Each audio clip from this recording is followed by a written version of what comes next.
Yeah, no. Oh man, I miss the days where I would start off in song. Oh, I miss the days where I would start off in song.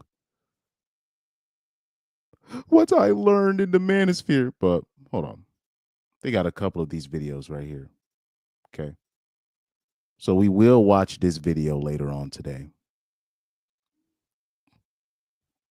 where they do the hit piece inside the Manosphere.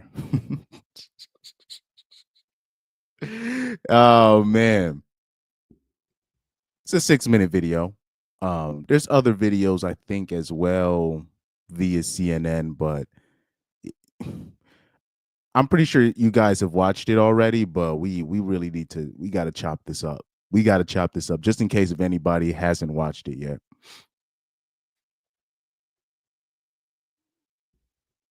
And once you watch it, you're gonna realize you're just like you're gonna be like, damn, they still haven't gotten over Orange Man winning the election. Once you watch it, because I watched it, but once you see it, it's gonna be exactly what you think CNN is gonna portray, how CNN portrays the Manosphere or any RP, related or adjacent content. Is you're just gonna be like, wow, okay, they're never going to get it. Anyway, how you guys doing today? Sorry for not posting as much. I've been extremely busy, and let me keep it a buck with you guys. Something happened um over the weekend. So let me so hear me out real quick. Something happened to me. So what had happened was during my one of my gigs, I was recruiting somebody basically, and obviously you have the different bands, they take the turns, whatever. I'm not going to tell you what venue it was, but a drummer that I know, he videotaped me at my gig. Now, when he videotaped me, he put me on the story, but when he tagged the account name, he tagged my personal account, not my music account, and he didn't take it down. So I ended up locking my personal account, so they didn't know. So I ended up pussy. I was like, can you please change my personal account to my music account? I know you have my music account. Tag my music account instead. He was like, oh, yeah, I'll do it. He still didn't do it. Now, luckily, he put it on his story, so it's not on his story no more. But I panicked like a motherfucker. I locked my account. I locked it. I locked it. So now I'm probably gonna I'm thinking about, I might have to redo, not necessarily my whole Instagram, but I might have to look into changing it up in terms of my personal, having it linked to my YouTube, only because I'm like, bro, I don't know if he wanted to put me on blast or whatever, but whatever. Shout out to D-Man CNN, aka Ommunist News Network. Yes, indeed, man. That's definitely, CNN. They I don't think they still think that they're like the I don't know, maybe in this the people that run CNN, they still think that they're like this neutral base news network. They still think that they're a trustworthy news site, news show. I don't know what it is with CNN. They still think that they're the most trustworthy. Nobody trusts these people no more. They've lost the trust of the public like a while. Like I'm talking about for a while. Like they've been lost the trust of the public. So I don't know why they do this. You know, I don't know why they do this. Anyways, let me look at some of these chats real quick. Let me look at some of these chats. But yeah, shout out to D-Man50, man. Shout out to you, bro. I like, yeah, that's basically Truth Hunter. That's basically what it is. He said, I like calling them the Inton News Network. Yeah, I basically gave them that nickname after the 2016 election. After what I saw from CNN at the 2016 election, I was like, yeah, you guys is wilding. You guys is wilding. Oh, D-Man50 says, I wasn't trying to interrupt your testimony salute. No. My testimony's done. That's what it was. I had somebody that I knew put my personal account instead of my music account, and he should have known better. And he didn't change it. He told me he changed it, but he didn't. So I don't know what all that was about, but I ended up blocking my account. Luckily, nobody saw. I don't think anybody saw anything because it was like at midnight he posted it, right? So it was like 6 a.m. I just happened to be checking the stories, and I saw his story, and then I was like, "What the fuck?"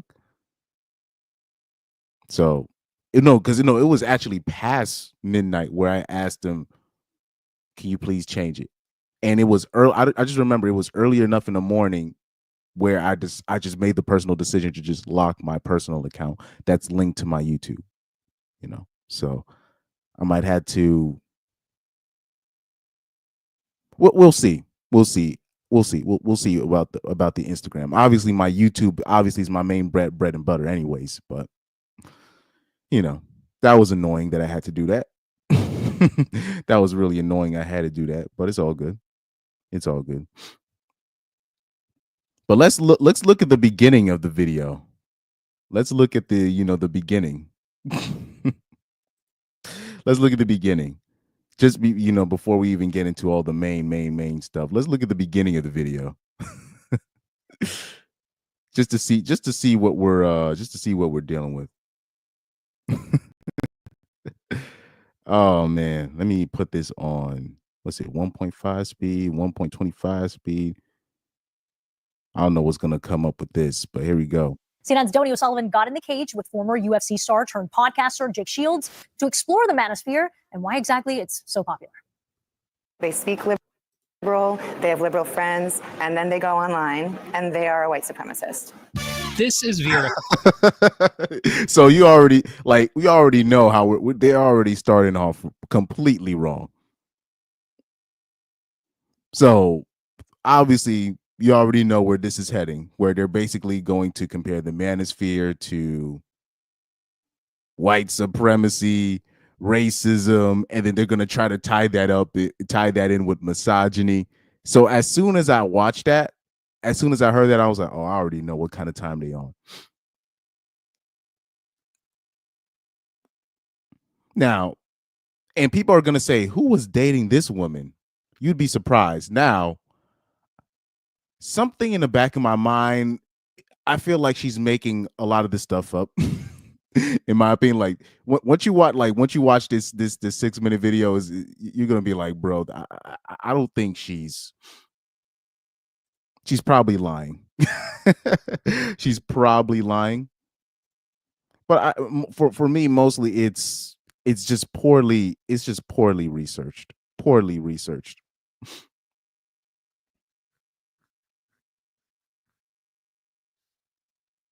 And I don't know what it is. There's still I don't know, maybe I guess women in a lot of liberals, they're or libtards, my bad. They're just shocked. They're still shocked that, oh my God, why did all these people vote for Orange Man? And they're looking at the male vote and they're like, how did we lose? They're still like, they still can't fathom how they lost the male vote. And I'll put my 2 cents in on that part. Like, how in the black community, they ran that experiment where they've completely where the liberals have like damn near 100% of the black women vote. So they just assume that, okay, once the women stick to something, then the men end up following along. So this is why you don't even see open like black conservatives like that, because you're not gonna get any black women that way.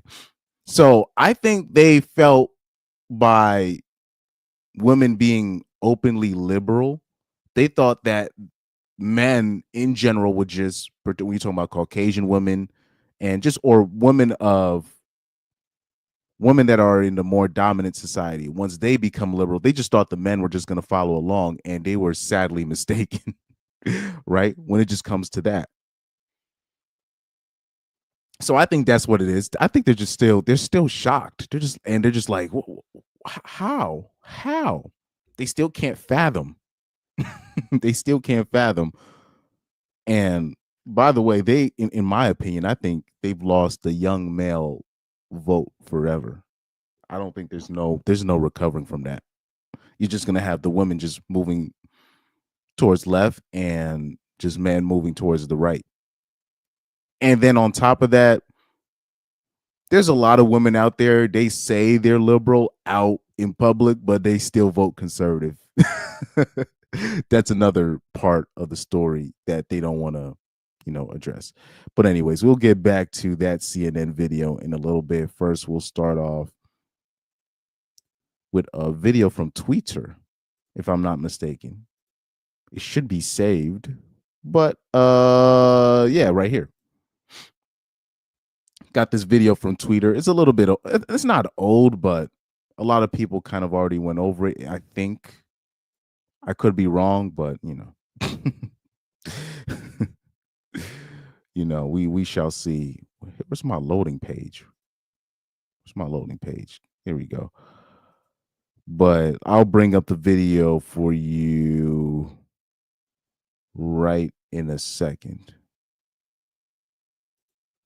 It should be popping up. But anyways, here we go. Here we have this young lady, and she's going to do the simple, quick maths. She's going to realize a lot of women, but basically herself, she's going to realize, I'm in a time, like my time is limited when it comes to dating. She's going to come to that realization here. So this is very interesting. So let's hear her out. Hopefully my volume's on. Okay, realistically, if I want kids by about 28, but I want to be married for probably 2 years before having kids, I need to have a husband and be married by 26. And then I'm going to be engaged for probably about a year, to plan the wedding and do all that stuff. So I need to be a fiance. I need to be engaged by 25. But then, usually before you get engaged, you're probably dating the person for about 2 years. I feel like that's a good amount of dating someone. That means that I'm going to have to basically meet this person by 23, 22.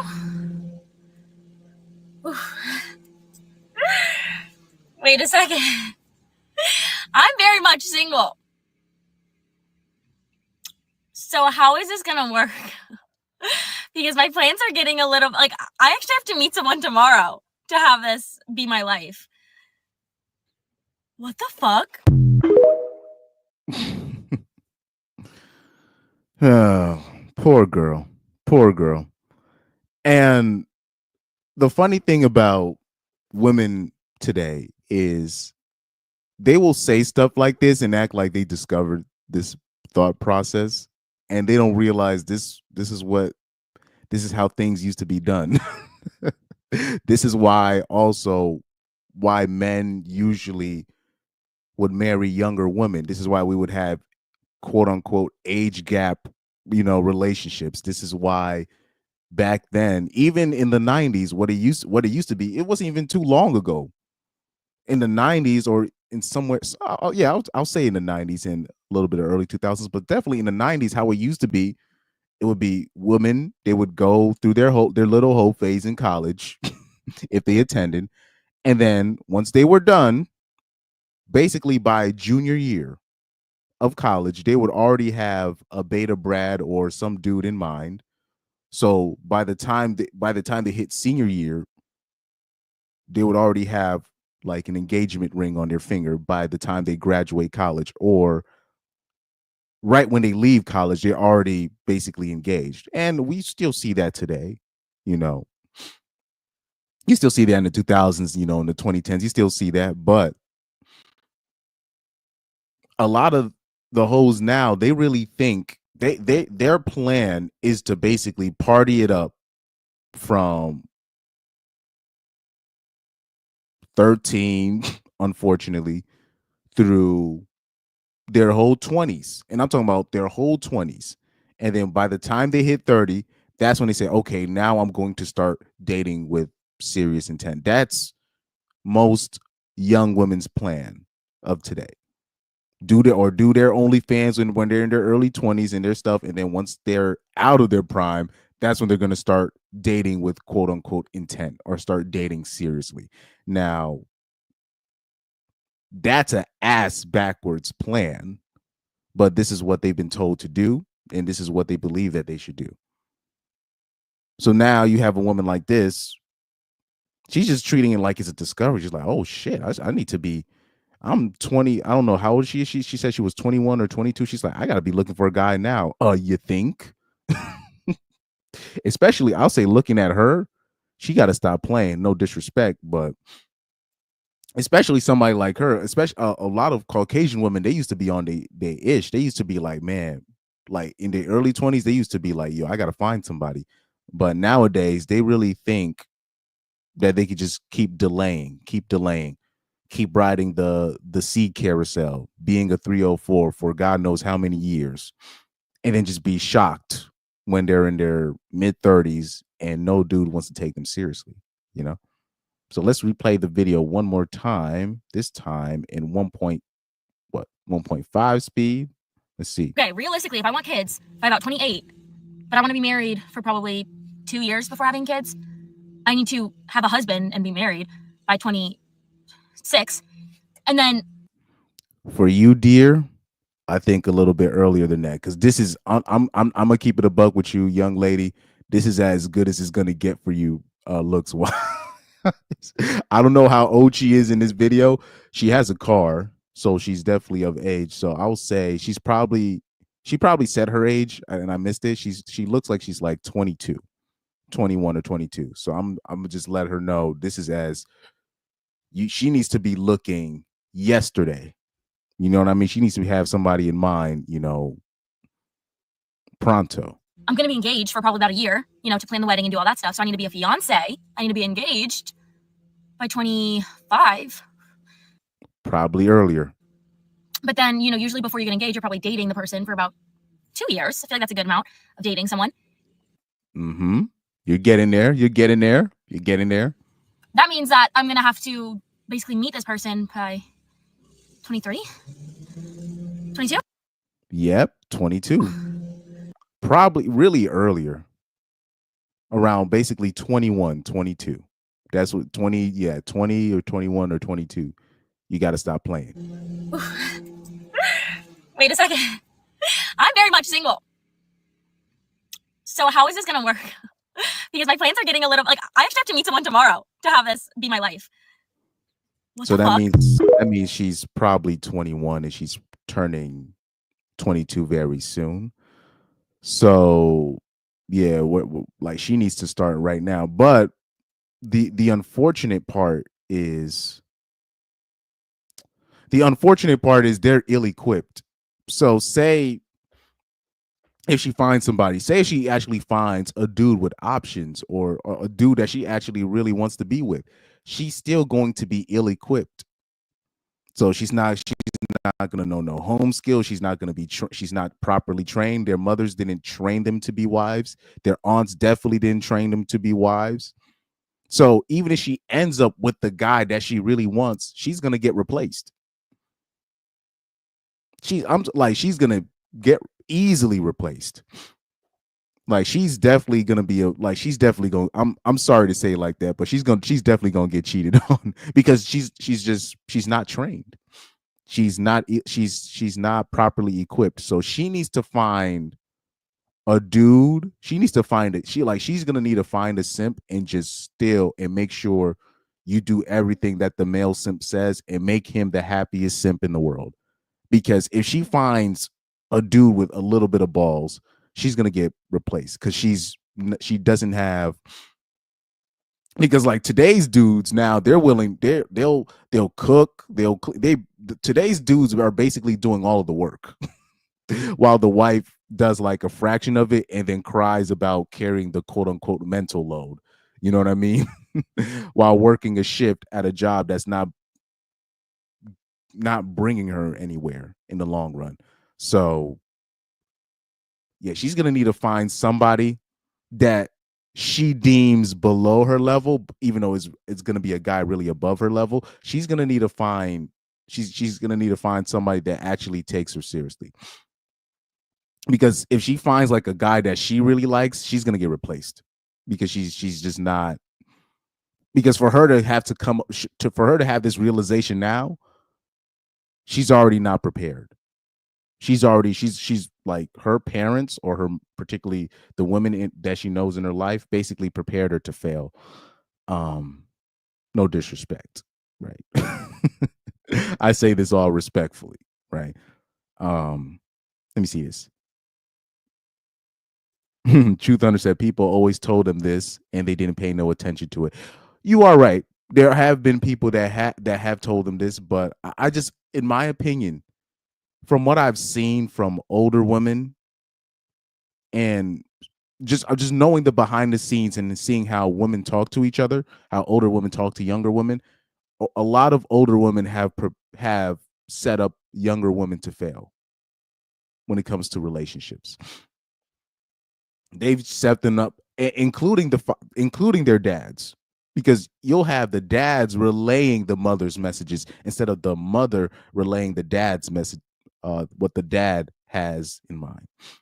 So you'll even have the dad will tell their daughter, you have to be independent. You can't trust men. You'll have dads overcompensating, like really just overcompensate. You can't trust these men out here. They will say that. Now, you're hearing that from the dad, and then you're hearing that from the mom, and then you're hearing that from the mom. And on top of that, what you're hearing from the mom is you need to get your own bag. You can't trust men. Date indiscriminately, date whoever you want, have multiple dudes.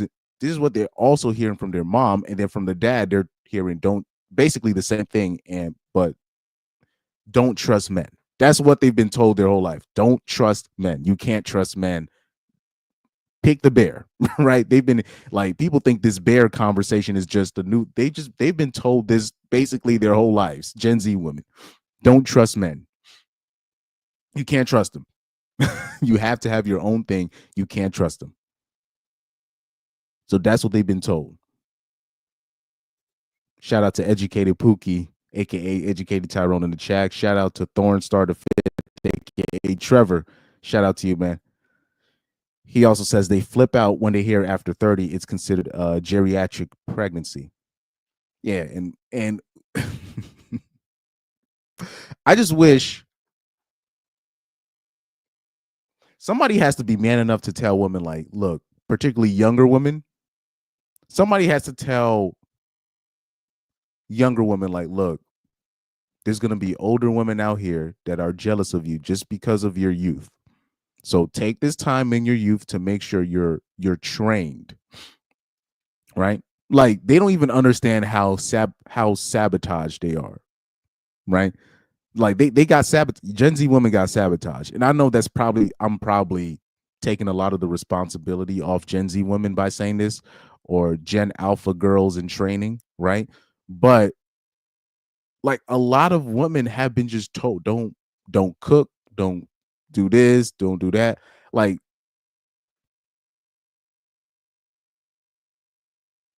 so much so, like, women will just like not even learn how to cook just in general. And I'm like, Bish, if you're gonna like say if I'm taking you at your word, you don't want no man, fine. You still should know how to cook. You're gonna be living by yourself. What you think you're gonna live?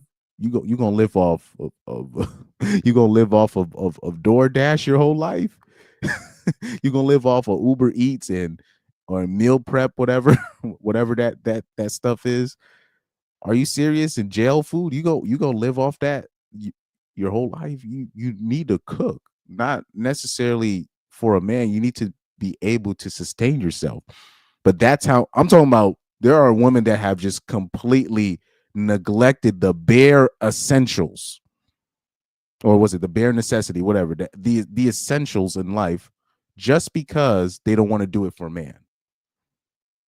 And they've been taught this by their grandmothers, their aunts, their moms. That's what they've been taught. That's what they've been taught to do.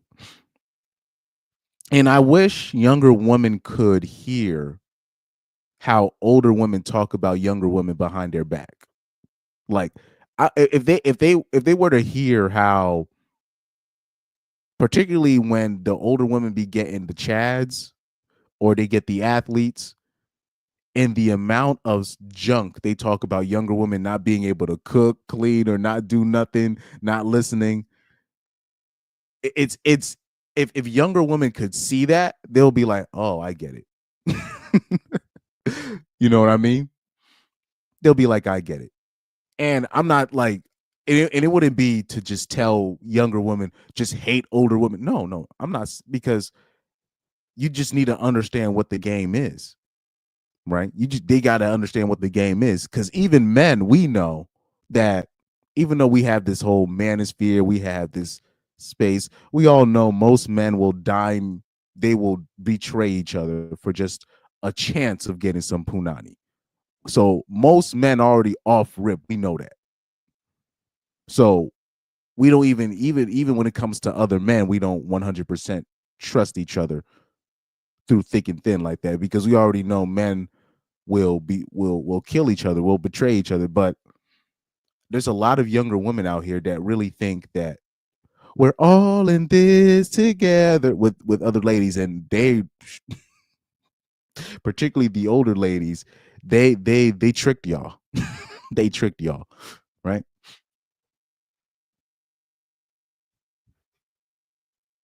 Here we go.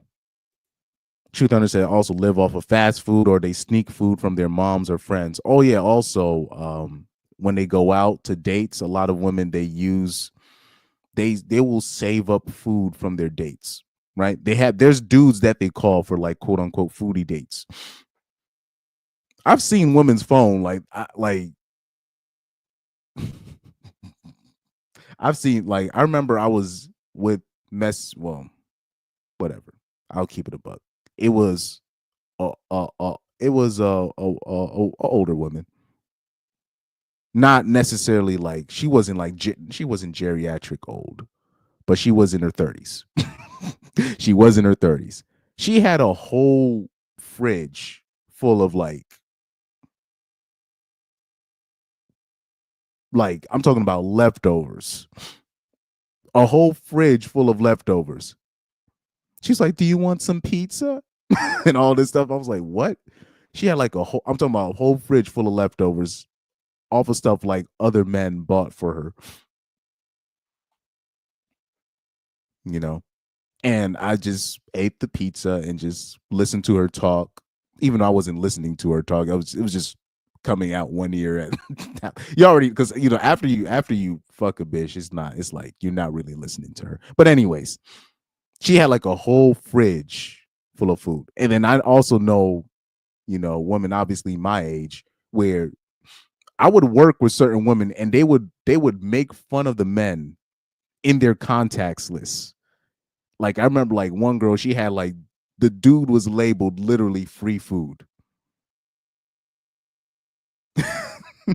Like they know who, like in their contacts, who to call for this, who to call for that, who can I get, to get from what. So once you know stuff like that, you're like, damn. And a lot of them, there's a lot of women out there, they're just living off of food that they got from their dates. Or just food that somebody somebody just cashed app them, something like somebody cash apped them like $200 out of the random. or like just $400 out of the random, and then they use that for whatever. And I remember having to tell one girl, I'm like, it's actually cheaper if you knew how to cook. You could actually prepare your food. You can just get certain ingredients, you can get certain things, and but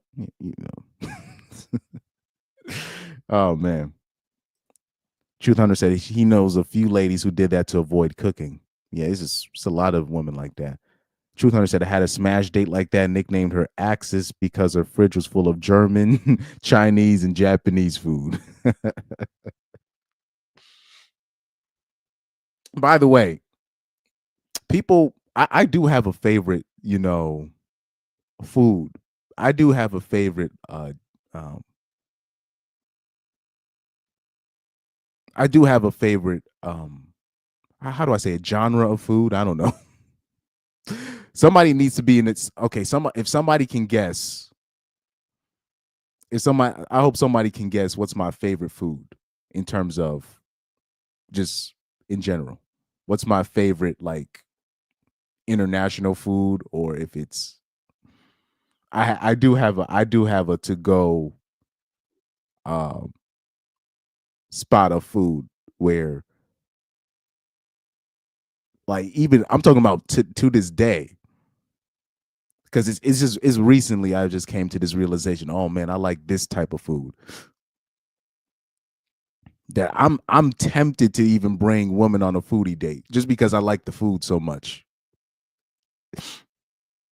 If somebody can guess that in the chat, that would be crazy.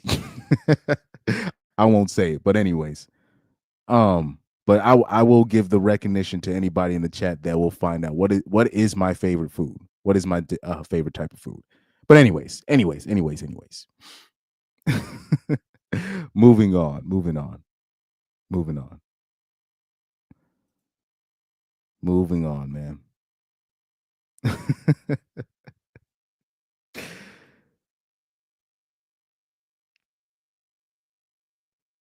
Moving on. Oh, let me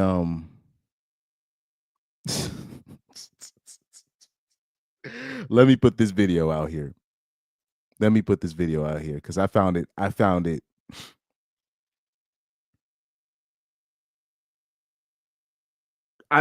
like this video that I'm about to show you is very ironic.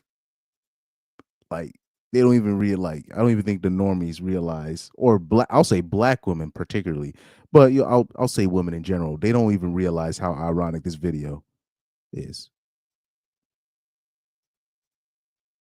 Let's hit this. Sorry, I got a mouse today because my touchpad ain't working, so I'm getting used to using this mouse. And it's been kind of awkward, believe it or not.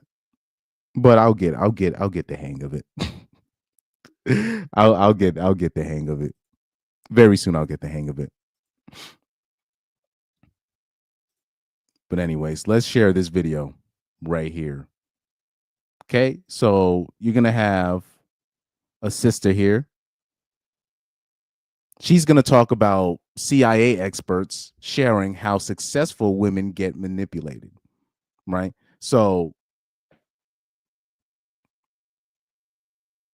a lot of the times people, because what people don't understand, you have certain type of women making money now, but it's usually a lot of those women, those are the women that are usually getting manipulated the most.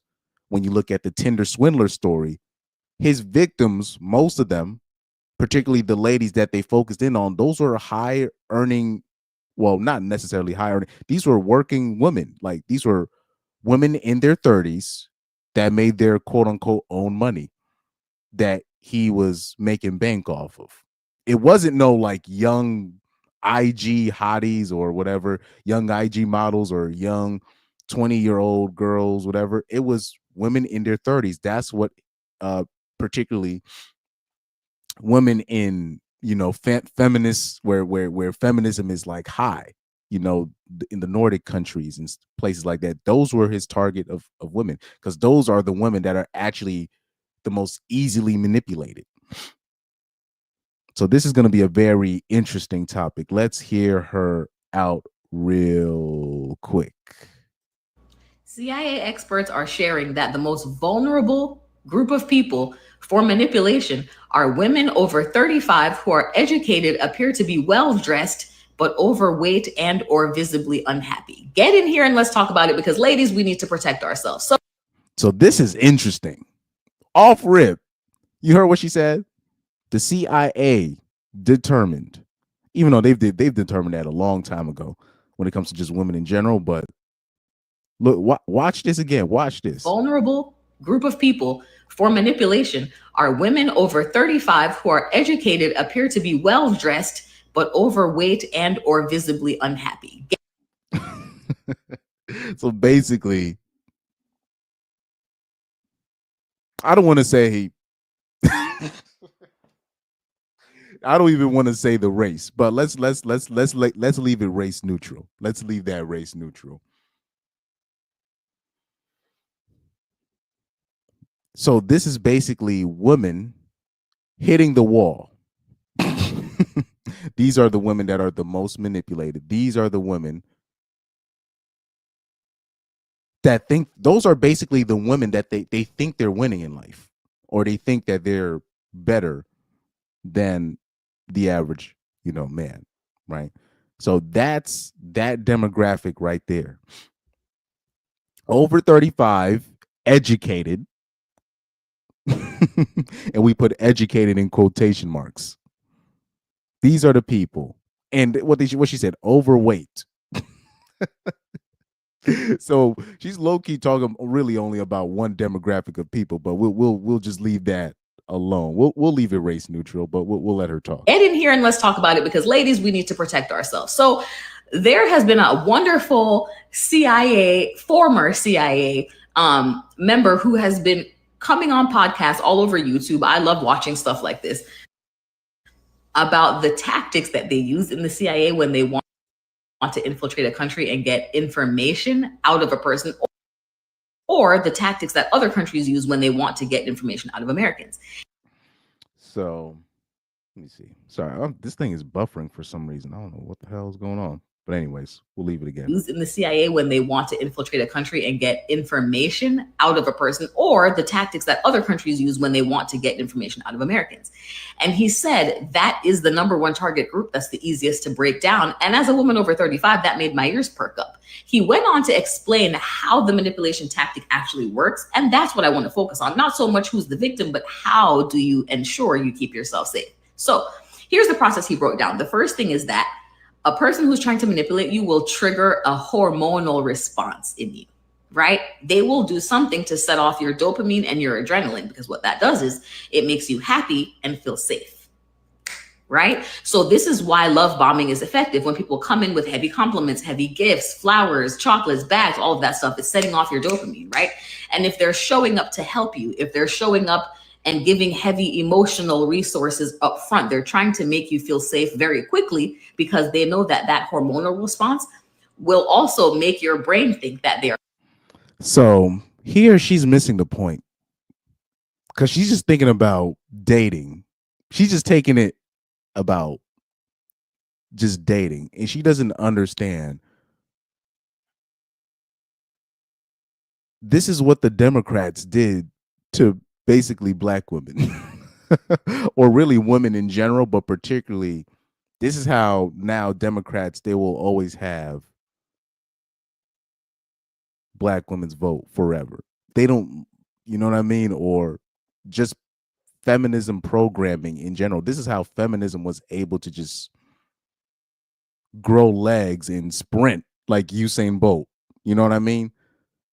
So she's just looking at a dating landscape. Women don't, when it comes to dating, women don't really know what they're doing in terms of how to not be manipulated. So she tried to relate it to like love bombing, but she missed the whole point. She missed the whole point. Women have been programmed to think to think a certain way. And this was planned. This really has nothing to do with dating, because they understood as long as we, the CIA or whoever the powers that may be, we can program this into their brains, everything else will follow suit. the chaos will follow suit. So dating is really irrelevant as long as I can get them to think a certain way. To think a certain way. They won. Dating be damned, because that will already follow. This is why, even when it comes to, when we're going to watch the video later on, when we watch the CNN hit piece, right, with the Manosphere, the only reason why they're after Andrew Tate is not even because of what his message is or whether it's positive or negative. Andrew Tate found a way to gain control of the algorithm. He basically was paying his constituents or the people under him to spread videos about him, and he was able to take control of the algorithm. Now, the powers that may be, whether it be CNN or whatever was running these programs, they want people to think a certain way. Anybody that interferes with it, it doesn't matter what message they bring, whether they be pro-black, pro-white, or whatever message you're bringing, they want the powers that may be, they want you to think a certain way. They don't want nobody interfering with that, right? They want things to operate a certain way, right? You basically, I always just look at the world, or just look at the USA like the NBA, right? How David Stern ran the NBA. So David Stern ran the NBA with like a very, a iron fist. He didn't let everything, it was his law, and his law goes, right? Now, anything that interfered with what he wanted the NBA to become, or how he wanted to sell the NBA to the world, anything that interfered with that, he put a stop to it. So think of Andrew Tate as Allen Iverson, right? So Allen Iverson came in with the hip hop, the cornrows, the tattoos, the one sleeve, the baggy jeans, the Timbs, and David Stern didn't want his product to be presented that way to the world. So he put a stop to it. He put a dress code into the NBA, right? So now take Allen Iverson out. Now, Andrew Tate, it's not necessarily the message. Sorry, it's not necessarily whether his message is right or wrong, whether it's evil or good. What he's bringing, what he brought to the algorithm is not what the powers that may be. That's not what they want. Andrew Tate wasn't part of the plan. So that's why he had to be taken out of the internet, basically. Right. And it's not because I think he cares for men, because I think Andrew Tate's a scam artist, but it's because he gained control of the algorithm. The powers that may be, they want control of the algorithm. They don't want him. He wasn't part of the plan. Right. So this is how it works. Right. Whether it be the CIA, the people that run the CIA, the real owners of this country, they have a vision of what America is, or they have a plan. If anything that interferes with that plan, that interferes with the thinking of the average American, they're going to put a stop to it, or they're going to program the normies a different way so they can put a block to it. Right? So, anyway, let's look at the comment section if I can for that video. Let's look at the comment section.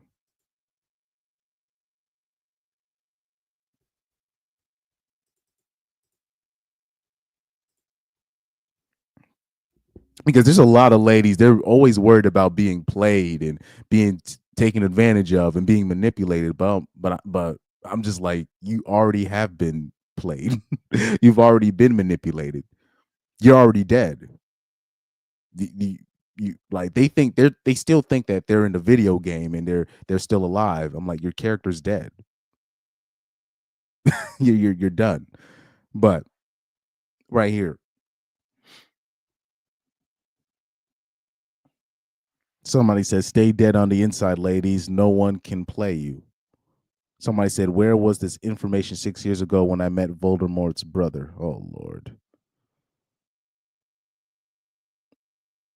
Sophia the Skin Sculptor says, also recently I found out that ADHD, which is a dopamine deficit, untreated can cause you to be more vulnerable to predatory people because of the dopamine hit when they're doing the love bombing. Oh, Lord. So they're really just focusing on the love bombing.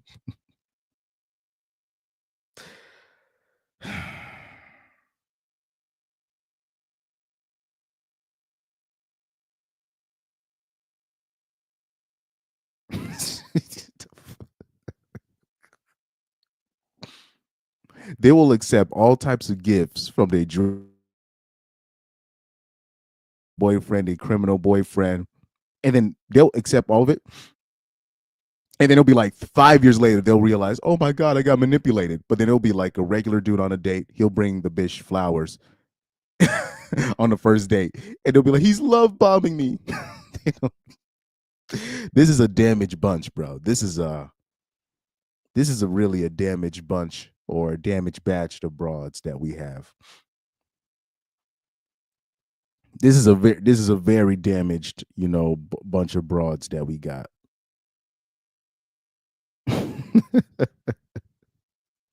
Hold on, man. Let me see. Like, I remember I told you about that video where that girl had rejected the dude because he didn't want to pay for cheese on his burger or whatever. Oh man, she said that was a red flag, so I left and walked away. I think I found that video. I would have sworn I saved it. Let me see if I can find it. Yeah, this is it. I found it. So remember, I've been talking about this video for months now, and I said I couldn't find it. Because this video always it perplexed me. She don't even realize that she turned down a bag by leaving the date early. So yeah, this was the video that I was talking about, where the lady said it was this white lady. She said she was on a date with this dude who was probably white as well, most likely white. She said she left the date because he didn't want to pay for cheese, whatever. So she ended up ghosting him by paying. She paid for the date behind his back and left him. And she thought she won. First of all, you gave the guy a free meal. Second of all, you just, oh my God. But anyways, this is the video I've been talking about for months. I found it right here. Hold on, man. I'm about to show you that. Oh, it's already on the screen, but let me see. Truth Hunter said they even accept the bullets when they're being used as a human shield against police while her bad boy shoots at them. Facts. And it won't be like 2 years later that they realize, oh my God, I was in an abusive relationship. But a guy will show up on a date. He'll cough wrong. I'm talking about a regular normal dude, which they're immune to. They just won't admit it. But a regular normal dude will show up and he's wearing like the wrong shoes because he was coming from his job or whatever. And then they'll be like, that's a red flag. He's love bombing me. That's why you have a lot of these dudes out here. They're like frustrated. They're like, what am I doing wrong? And you're just like, you just don't get it. It's like, this is just a bad bunch of broads, particularly in America. But anyway, let me show you the video. Thorn Starter Fist says, sorry, still at work, off and on, machine is loud. No, don't worry about it. Don't worry about it, man. But thank you, man. Let me show you this video, man. This is the video I've been talking about for months. I couldn't find it nowhere, but here it is. Fuck, let me zoom out. My bad. Let me zoom out. There we go. Let's hear her testimony. Guys, I just got back from a Hinge date. Why am I doing this to myself? So we scheduled to go to dinner. We are sitting at the restaurant. Seems very nice. Not a catfish. Things are going well. And the waitress comes over. She wants to take her order. And I said, okay, I'm going to take the branzino. And he said, I'm going to take the burger. And the waitress asked him, okay, how do you like your burger? I said, how he likes his burger. And do you want some cheese on your burger? And he asked, is this going to be extra? And she says, yes, it's $3 extra. And he said, okay, then never mind. Over there, and I'm like, what the actual?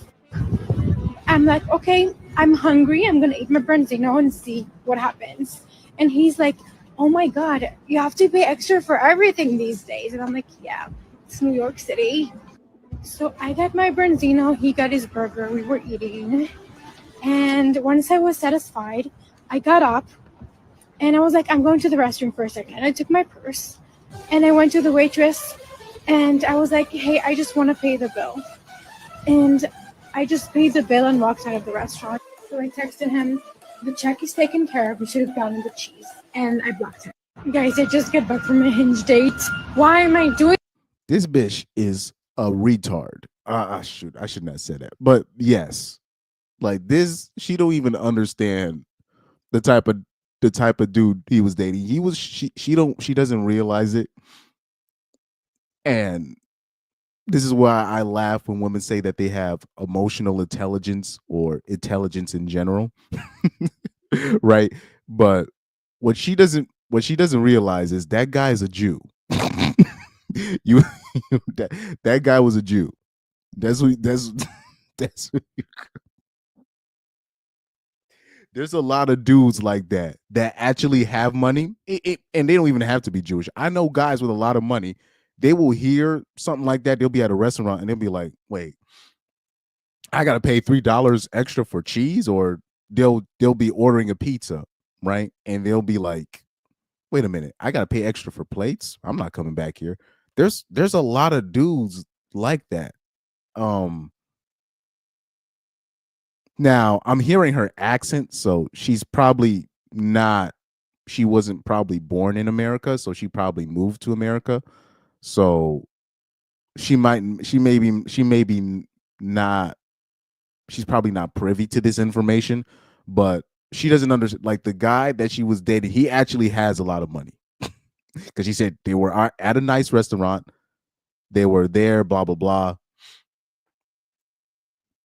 This is something that like uh a Jewish man with some money who would complain about some shit like that. But she doesn't get it. Maybe even an Italian guy, maybe even an Italian guy would. But the guy, I don't know why she thought that was a red flag. Oh my god! Particularly when I be seeing the opportunities that these bitches have, and they just be fumbling. And I'm talking about the opportunities that they're getting. They're literally being handed the opportunities, and it's like, and they're still finding a way not only to lose but still blame men after men are literally handing them the opportunity to win in life, literally handing it to them, and they still lose. And then not only that, they get mad at us for losing. This is wild work. This is wild. So she thought she won by telling him you should have paid for the cheese. Meanwhile, she's going to date a guy that's going to be unemployed, but because she matched, like she's already attracted to him in the first place, and she's going to literally pay. he would have went to the date on the nice restaurant, took the $3 extra for the cheese, and you would have still paid anyways, like you did for this one. And you're just like, so she thought she was winning by telling him you should have paid for the cheese, and I blocked him. Oh my god. But yeah, this is the video I was talking about, guys. For months, I told you, like, I'm not lying about these videos. When I see stuff like this, I laugh because I'm like, how? I'm like, you.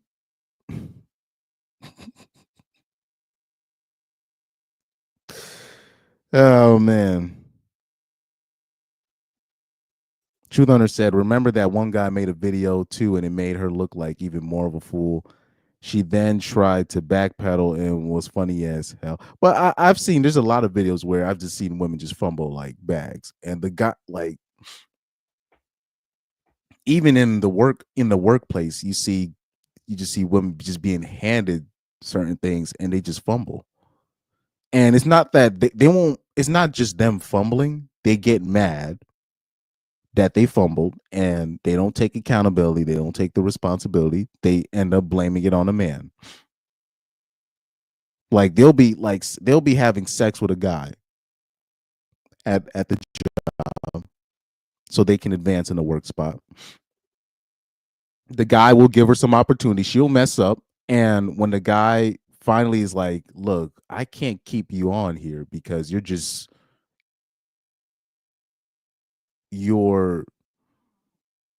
I gave you enough chances. I need to move on." And then this is when she'll now, instead of just accepting her L and moving on and finding another guy to sleep with, that's when she'll start talking about me too. And he took advantage of me and he was my superior and all this stuff.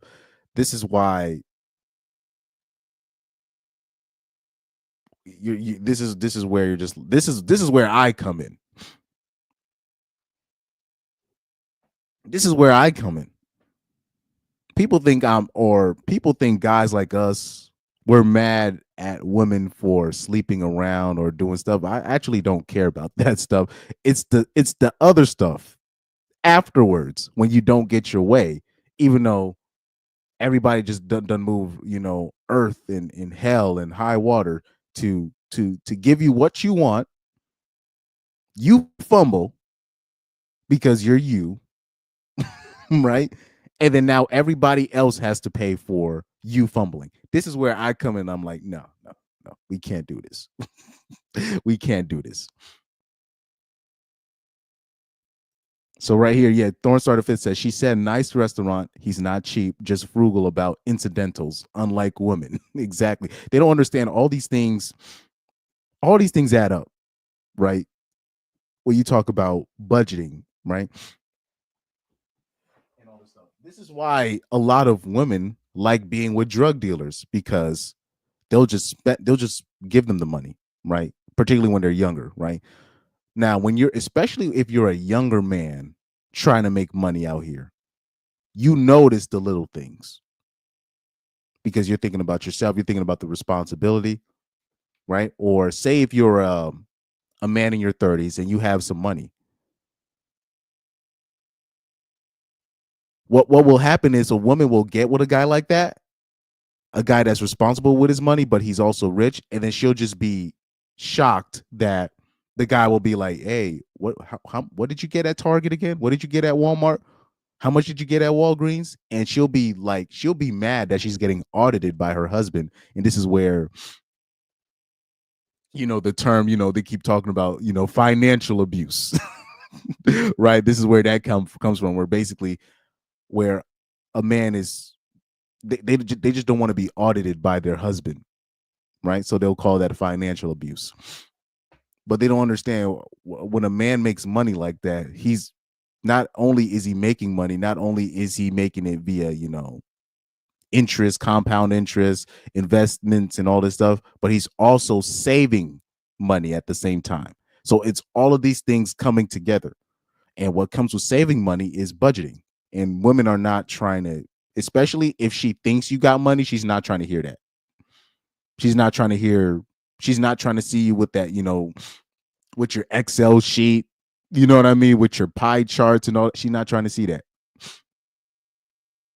Especially if she thinks you got money, she's going to be even more disappointed if you're a person that likes to budget, which is weird, but that's just, when it comes to women and money, this is why even if a woman is making six figures, a lot of them are still broke.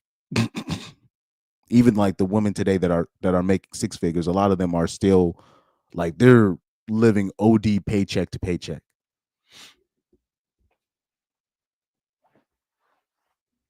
They're living beyond their means. They don't understand how taxes work because a lot of them don't pay taxes anyways. But I'm talking about a lot of them not paying taxes and they still broke. So this is just the way men look at money is way different than how women look at money. Like women don't really have a respect for money the way men have a respect for money, right? So for her, so for the girl in this video when she's talking about this is a red flag, I'm like, bruh.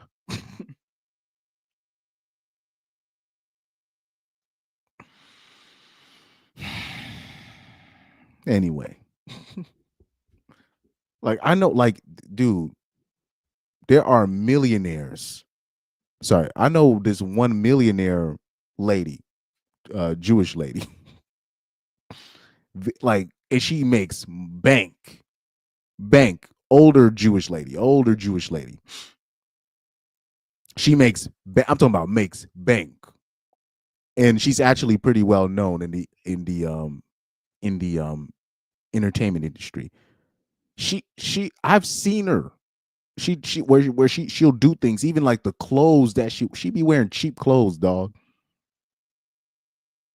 She's a frugal person. She's that's just how she is.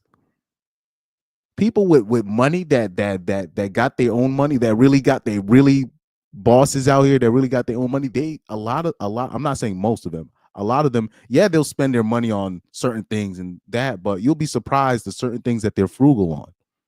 That's just life. But you know, when you're dealing with like entitled women or just women that are being given terrible advice via TikTok or their manless friends, is oh my god. Truth Hunter said women are like baskets with an open hole at the bottom, and the money is the water. Facts. This is also why people, you know, when we were talking about Jaden Daniels' mom, where she's just so adamant of, I don't want no woman around Jaden. But people don't understand one of the main reasons why is she's trying to protect Jaden Daniels' money. That's what it is. Even though she's trying to protect her own interests as well, because she's also Jaden Daniels' agent as well. So that's true also. But one of the main reasons why, because women are, they're just financial like pitfalls, dog. They're just people don't understand the amount of money women really want and how much it takes to maintain abroad. Like you got, they don't, because women, particularly pretty women, because they're just so used to people just giving them money just off of existing. So they don't like women they don't look at money the same way men do. So if you're and there was a lot of people saying, why? Well, Juju Watkins, she got her own money. She's an athlete. That bitch is a financial pitfall. Women are bills, dog. They don't. She has. Women don't have their own money. Yeah, there's only a few women that the example that I just gave. She's one of the very few examples. She's one of the I'm talking about, she's one of the very few examples, meaning like the lady that I brought up, like she's the type of, like she's the type of, you know, rich person, like, you know, when you hear stuff about colleges talking about, oh, this person gave us a $5 million donation, she's done stuff like that. That's how much money she got. And this is her money. This is her money. She made that money. It's very few women that got their own money like that, or they like financially well off. Like the woman that I'm talking about right now, like she had, I can't say if it's a daughter or a son, but she had a kid that went to a college. The kid had a free scholarship to the college. She still gave the college $4 million. Hopefully there's not people from where I'm from. They probably know who I'm talking about, right? But this is, I'm not lying to you when I'm saying this. So it's very few like women that actually got money. So if people talk about Juju Watkins got shit, that bitch don't got no money. Look at Angel Reese is getting more money than Juju Watkins, and she's already in debt. She admitted this. She said, "I'm living above my means." I was like, this bitch in debt. She didn't even know how much money she was like. She didn't even realize that she was in debt when she was talking about where she was living, how much she was paying a month for rent. I'm like, this bitch need a actual. I'm like, who's her financial advisor? What the, but like men and women, they just they look at, the common saying obviously is, women don't see themselves as broke. They just see themselves as, I'm not dating the right man, right? Women don't ever see themselves as broke. They look at them.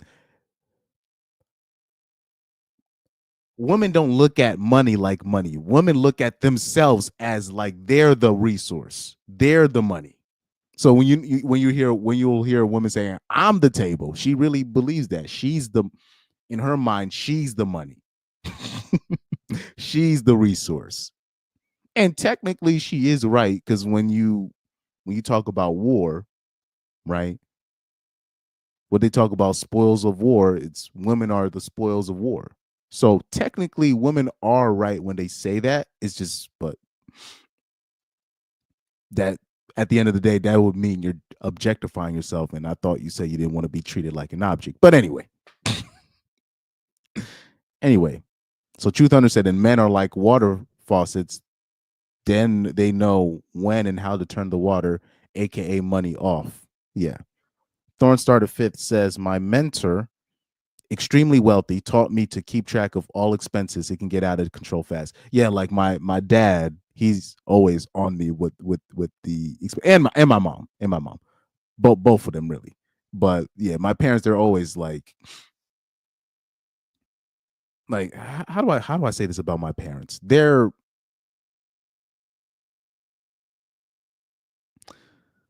How do I say this without people getting offended? They're religious bots.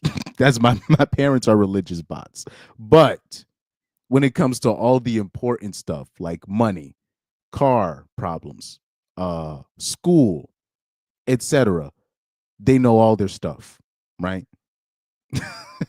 that's my parents. Like they know all the important stuff about life when it comes to like finances, etc., how to do this, college, school, work, stuff like that. But when it comes to regular life stuff, they're bots. So obviously they vote Democrat, even though they're technically conservative people, but that's what they are, right? So when it comes to like my dad, right, he's a bot. But when it comes to money, when it comes to negotiating for a higher salary, when it comes to negotiating with the car people, making sure they not robbing him, he's like an A+ student at all the important stuff, like all the important stuff that you need in life, right? So that's how I would describe it. So they're always on me with the money, with the money stuff. Even at the age I'm at 26, they're always like, hey, are you sure are you budgeting? Are you doing this? This is why you can't afford this. But they're right, because especially when it comes to if you have a credit card, that credit card stuff can get out of hand real quick if you don't keep track, if you're not keeping track of your expenses, if you're not keeping track of certain things, it can get out of hand real quick. If you have to keep track of all these subscriptions that people are subscribed to, So Thorn Starter Fit said they're like kids. They didn't work for it, so it's not important to them. Exactly. When it comes to women and money, it's like dealing with children. That is true. Yeah. Well, dealing with women in general, you're dealing with children. Once you treat it like that, you'll save yourself a lot of you'll save yourself a lot of headaches. in the future, right? But anyway, I wanted to show that video. Yeah. True Hunter said the money is like an allowance for them. Exactly. That's a perfect analogy. They treat the money that women get from their jobs or whatever, their main source of income, they treat it like it's an allowance. They don't treat it like, I need to put this for this. They don't categorize it. They don't budget.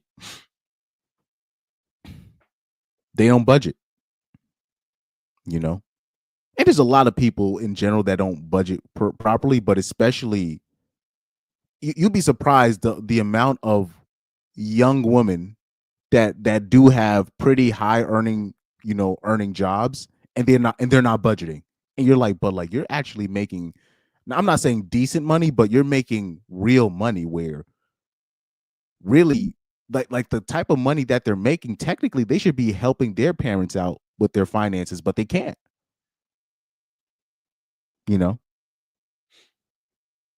because at a certain age you're really supposed to be helping your parents with some of their stuff, especially if they're especially if your parents are going through a rough patch. But if you budget properly, if you're putting your money in the right place, you're supposed to be keeping track of all your expenses, all of it, but you'd be surprised the amount of women that are like making six figures, or they're like in a professional job where you think, okay, this is a professional woman and she's not budgeting.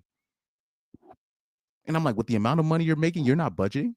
You're not seeing if they're not really looking at their paycheck. They're not really looking at their pay stub. They're not making sure, they didn't take too much out of my check. Because really, you're really supposed to look at, like, especially like back in the day when they would give you like an actual check. Most people do direct deposit though. But even still, then there's certain things online you could look at, like, okay, this is how much they supposed to be taking out of my check. Because back then with the check, you could see how much they're taking from health insurance, how much they taking from your retirement, okay, how much, and you could like actually see if they're taking too much, if they're not taking too much, right? I don't even, but you'd be surprised the amount of women that are making a lot of money, they're not even paying attention to that. Not even paying attention. They could care less. And then on top of that, the places that they're living at, living way beyond their means, Like, even when you'll hear women bragging about, there's more single women now owning homes than men, and you're just like, oh my God, we're fucked. Like, it's not, you're not even saying congratulations. You're not even saying, oh shoot. You're just like, bro, what kind of contracts, what kind of deals have these realtors been giving these single these broads? It's probably a ridiculous interest rate. Like, it's probably whatever they signed, because now you're having all these broads talking about, look, I can't afford my house no more, and it's like the first year, and I'm like, what kind of contract did you sign? Like, do you understand, like, your mortgage rate, like that it varies, but depending on what kind of contract you sign? Like, if I, like, me personally, like, say if I'm gonna buy, because obviously I don't live in a house, right? If once I get the money to buy like an actual house, I'm gonna contact my parents. That's what I'm gonna do, just to make sure, because I'm not really privy when it comes to this kind of stuff. They're better at that than me. I'm gonna be like, yo, can you just please make sure? Because I don't want to OD, like, hire a lawyer, which I can do that. But, or an accountant, but I want to go through them first and then go through an accountant, or then go through a lawyer, right? He said, and most of the single women who own the homes had to get a roommate, while you always see living with a friend on dating sites, etc. Yeah, this I'm talking about there are lawyers that are making female lawyers making six figures that I know, and they got roommates.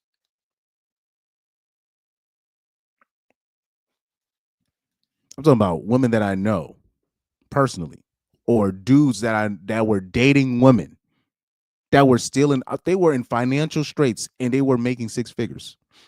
Women that I'm talking about dudes that I know currently that are dating women that are making or close to they were making close to six figures, and they're still like I'm talking about financial dire straits, like just dire straits financially. But on paper, she makes more money than the guy, but she still needed to be married to the dude to help her out.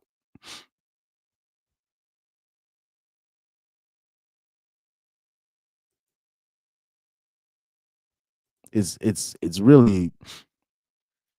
Oh yeah, Truth Hunter. Also to that point, before I move on to another video, to that point, before I move on to the CNN video. Let me move on. Let me see if I got one more video to do. But to that point. To that point.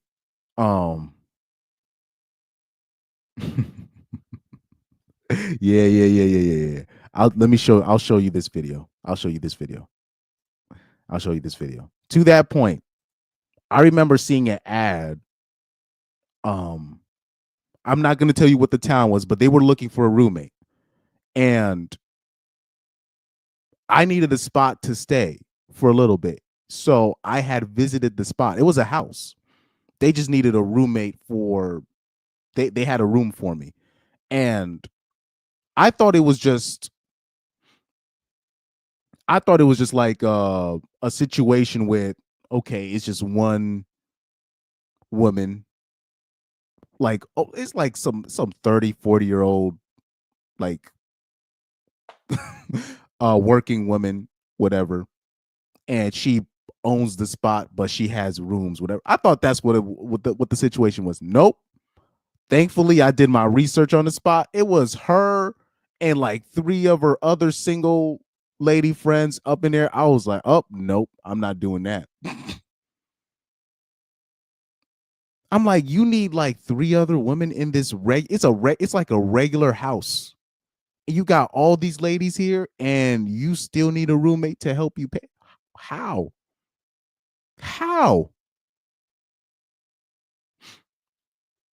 I was in shock.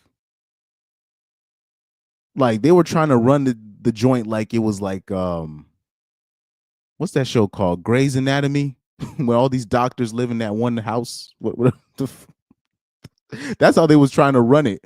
But I thought it was like it was just a big spot, but they had a room for rent, right?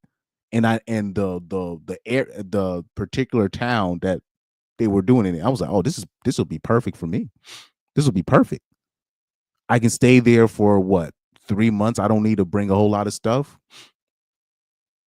I can work there, then get my money up there, and then nope, man. Thankfully, I did my background research. Then I visited the spot. And then she told me, oh well, it's it's like 3-4 of us living here. Blah blah blah. These are all bitches that work at like dispatch. One was like they work in they handle 911 calls. The other three bitches, they're like administrative assistants. Office jobs, right? And I'm like, they still can't conjure up the money. Like they still need a freaking fifth roommate. What are they? I'm sitting there like, bro. What? I said, nope, I ain't doing that. Mind you, these bitches was like in their 30s, dog. These bitches was in their 30s. I was like, you know what? Never mind. I ain't finna do that. Because clearly they already slacking. How is it like 3 or 4 y'all?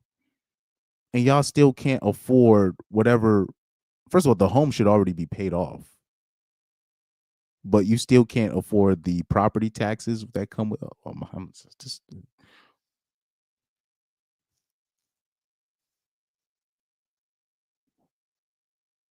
I'm sitting there like, bruh, that was very disappointing. But anyways, let me put this video up. I think this is a very interesting video. Let me put this up real quick. Pause. Okay. This is one of those "Am I the asshole" videos, right? And ignore the bish with the big tits, right? Just ignore the tits if you can. But we'll play this. We'll play this. The asshole for not letting my girlfriend have a movie night with our male colleague who is 40 years old.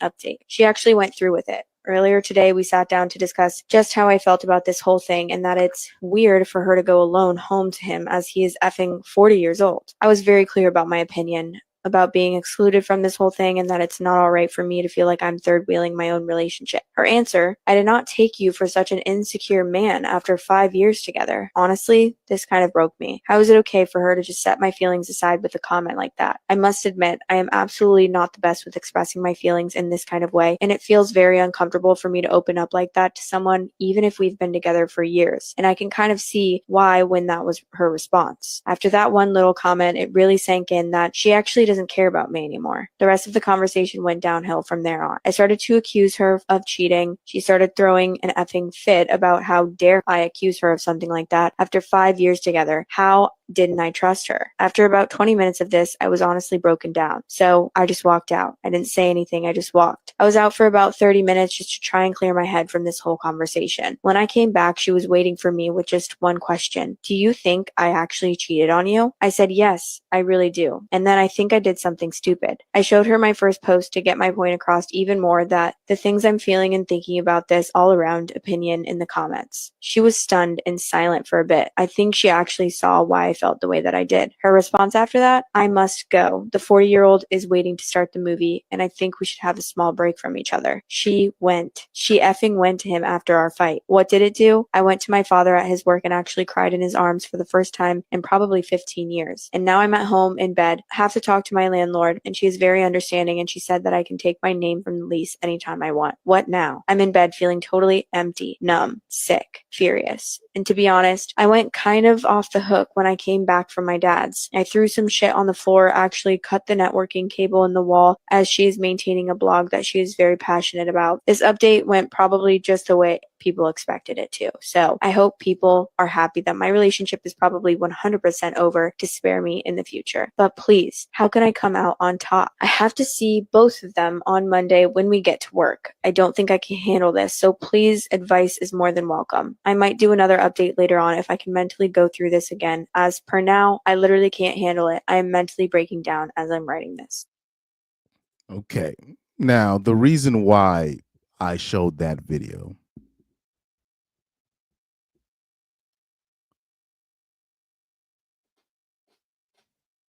there's a lot of dudes out here that are lost when it comes to women, right?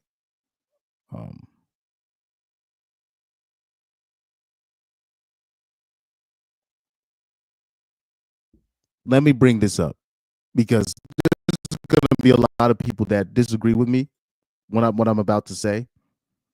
This is why, as a man, I'm sorry, and people are going to disagree with me disagree with me with this. But if you're going to have a woman up under you, you can't do 50-50. And people might be like, wait, Chris, but I thought you no 50-50. 50-50, that shit doesn't work. As a man, you need to put yourself in the financial leverage situation, right? Either get a broad that makes a lot more money than you, or you make a lot more money than a broad. It can't be no 50-50. People might disagree with me in this. Either data, if you're gonna go through with this whole 50-50 stuff, you might as well date abroad with significantly more money than you. So at least when you guys go through a breakup, she'll have to owe you something financially. Other than that, make sure you're in the financial leverage situation. because this is the problem with the 50-50 stuff. She will still look at you like you're less than.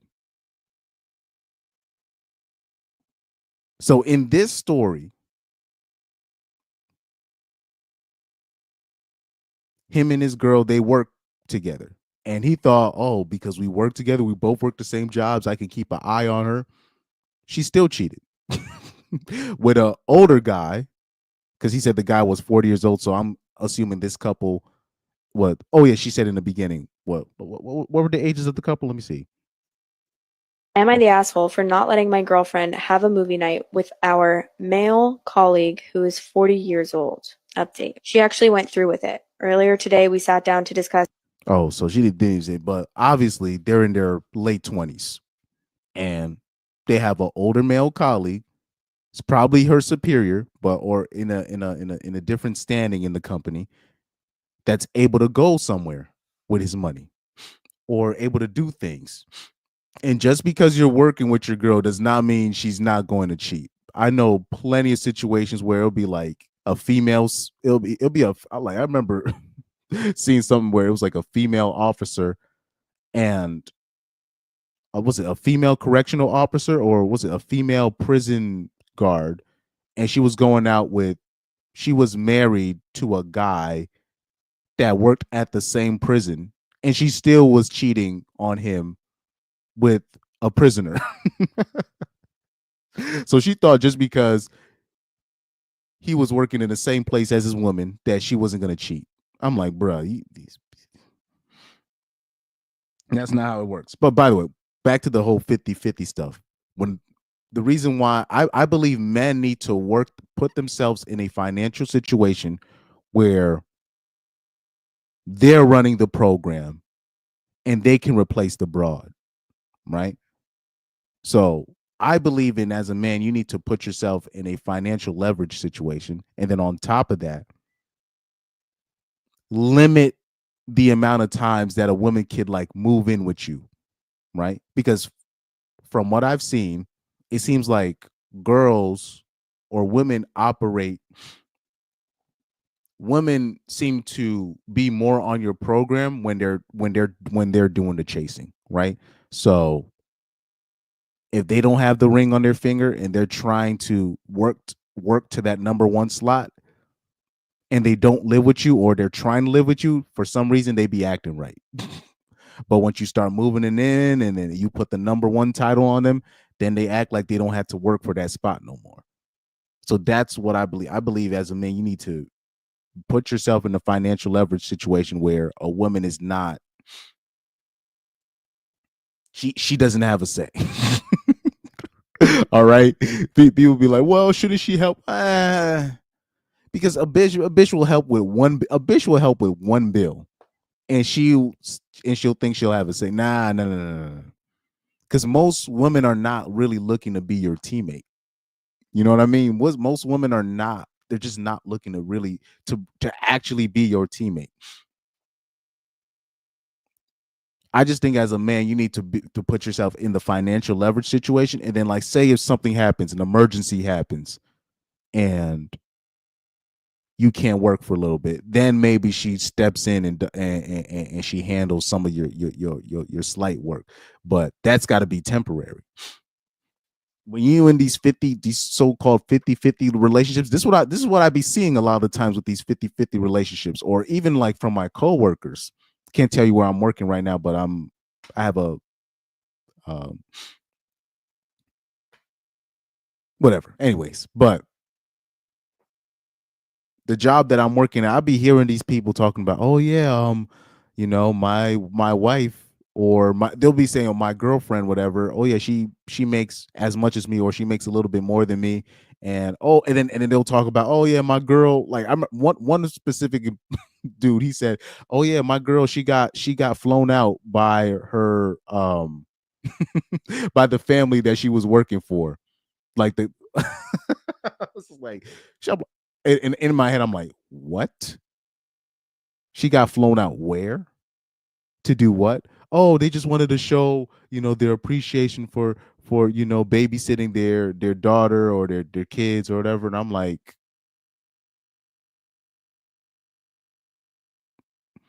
Okay, I'm like, so you have a young, hot girlfriend, or just a young girlfriend in general that's in her 20s, getting flown out, most likely by the father, who's probably like in his 50s, whatever. Basically giving her, not you, her, her a free vacation to God knows where, overseas, mind you. And you find nothing suspicious about that. Oh, okay. Okay. I'm not saying like rich families, they will treat you, but a lot of the times they treat the whole family. So they're treating you and the boyfriend, or the boyfriend and the girlfriend. And even still then they'll still be messing with the girl, even while the boyfriend is there with her. Look at Drake's story with the which with Naomi Sharon. Anyways, the stories that I be hearing at like my jobs, at my gigs, particularly especially from these young dudes, they have no idea what's going on. Oh, my gig at Friday, overhearing my boy talking to his friend. You should have heard this thing. The kid was like what, like 20 years old? Couldn't be no more than 20. Yeah, could not be no more than 20 or 21 years old. Saying, "Oh yeah, I met this girl. She said she never dated anybody ever. She said I'm her first boyfriend ever." And I'm just like, "Oh," and then in my mind I'm like, "Oh my gosh, this is terrible." And my musician friend, that's his friend, he's like, "Oh, that's awesome. She has no experience." By the way, guys, if you ever hear a girl that say, "I never dated, I've never had a boyfriend," you better run. That doesn't mean she ain't been fucking. She just nobody has ever put her at the number one slot. That's what that means. But she's been fucking. She's definitely been fucking. Believe you me. Oh man. Yeah. Shout out to Truth Hunter. He says, or she brings up that one meal she paid for all the time, even though out of 11 of the meals, 10 of them you paid for. Facts. Facts.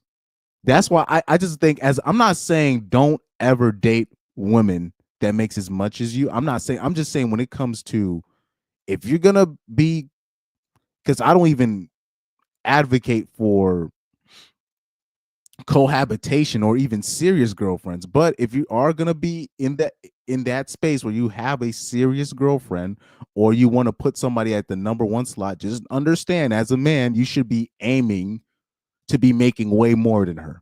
I'm sorry. You just have to.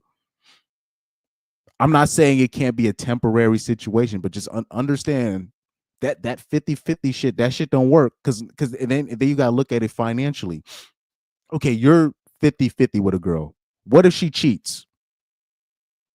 You're going to have to stay because you're sharing 50-50. You're sharing the car. You're sharing the you got you both of your names is on the lease on the apartment that you're both renting. So you're going to be by yourself. You're going to have to leave, unless if you're going to have to accept her cheating, because you can't leave. If you're, especially you're in a 50-50 situation. Now, if you have the financial leverage and she cheats, you can just replace the bitch. Or you don't even have to move the bitch in. But if you're in a place of financial leverage, most women will understand, and especially if you're not moving her in, she will do what she has to do for now. And then once you have the financial leverage, you can always replace the bitch. But the problem is when you don't have financial leverage and you're doing this 50-50 with these broads, especially today's broads, you're really at her mercy. So you see how, like, even in this video where he knows, he's like, you definitely cheating on this. He's like, he knows that she was cheating on him. Just the fact that she even asked him, can I do a movie night at his house without you there? What? That's really all the evidence that you need. And she just gaslit him into acting like there was nothing was happening, just for her to say, we need a break. And she still went through with it anyways. So she was already cheating on him with the 40-year-old dude. She just wanted to see how far she can take it. You know what I mean? But this is what happens with a lot of 40 with these 50-50 relationships. This is what I'd be seeing.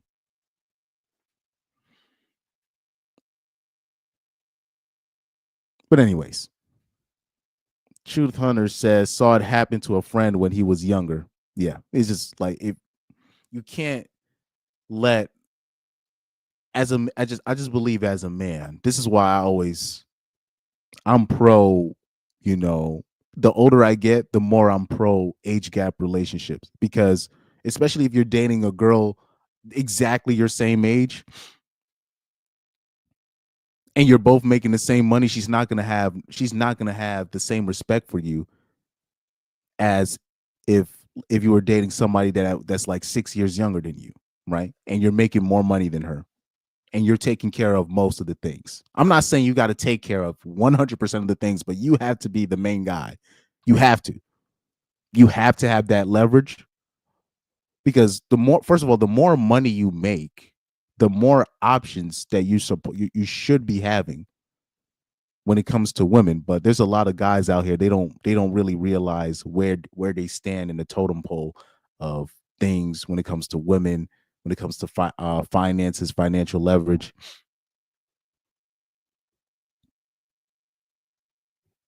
Because if you play your cards right and you're making a decent amount of money, you should be good.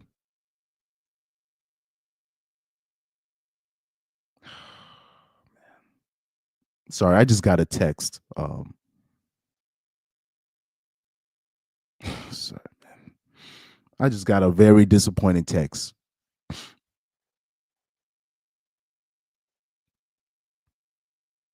This is studio session thing that I do like every other whatever. But I can't give you more details on that. But there's a guy there that he's taking the fun out of it. he's just taking the fun out of it. Yeah. Anyways. Anywho. Anyways. Truth Hunter says less respect and decades of f ups is just not worth dating. A smash here and there, up to you, but be careful. Yeah, like I said, like I'm not because I'm not looking for a long term relationship. But if you are a guy and you want to be in one of these long term relationships, right? If you want to be married, if you want to do this, if you want to have a girlfriend that you want to call your own and all that stuff, you better make sure you're in the financial leverage situation. You better make sure you're the one that's making more money, or that the woman, especially if she unless if you're gonna date an extremely rich girl, unless if you're gonna do that, don't date someone where it's like the money is similar. She's just not gonna have respect for you.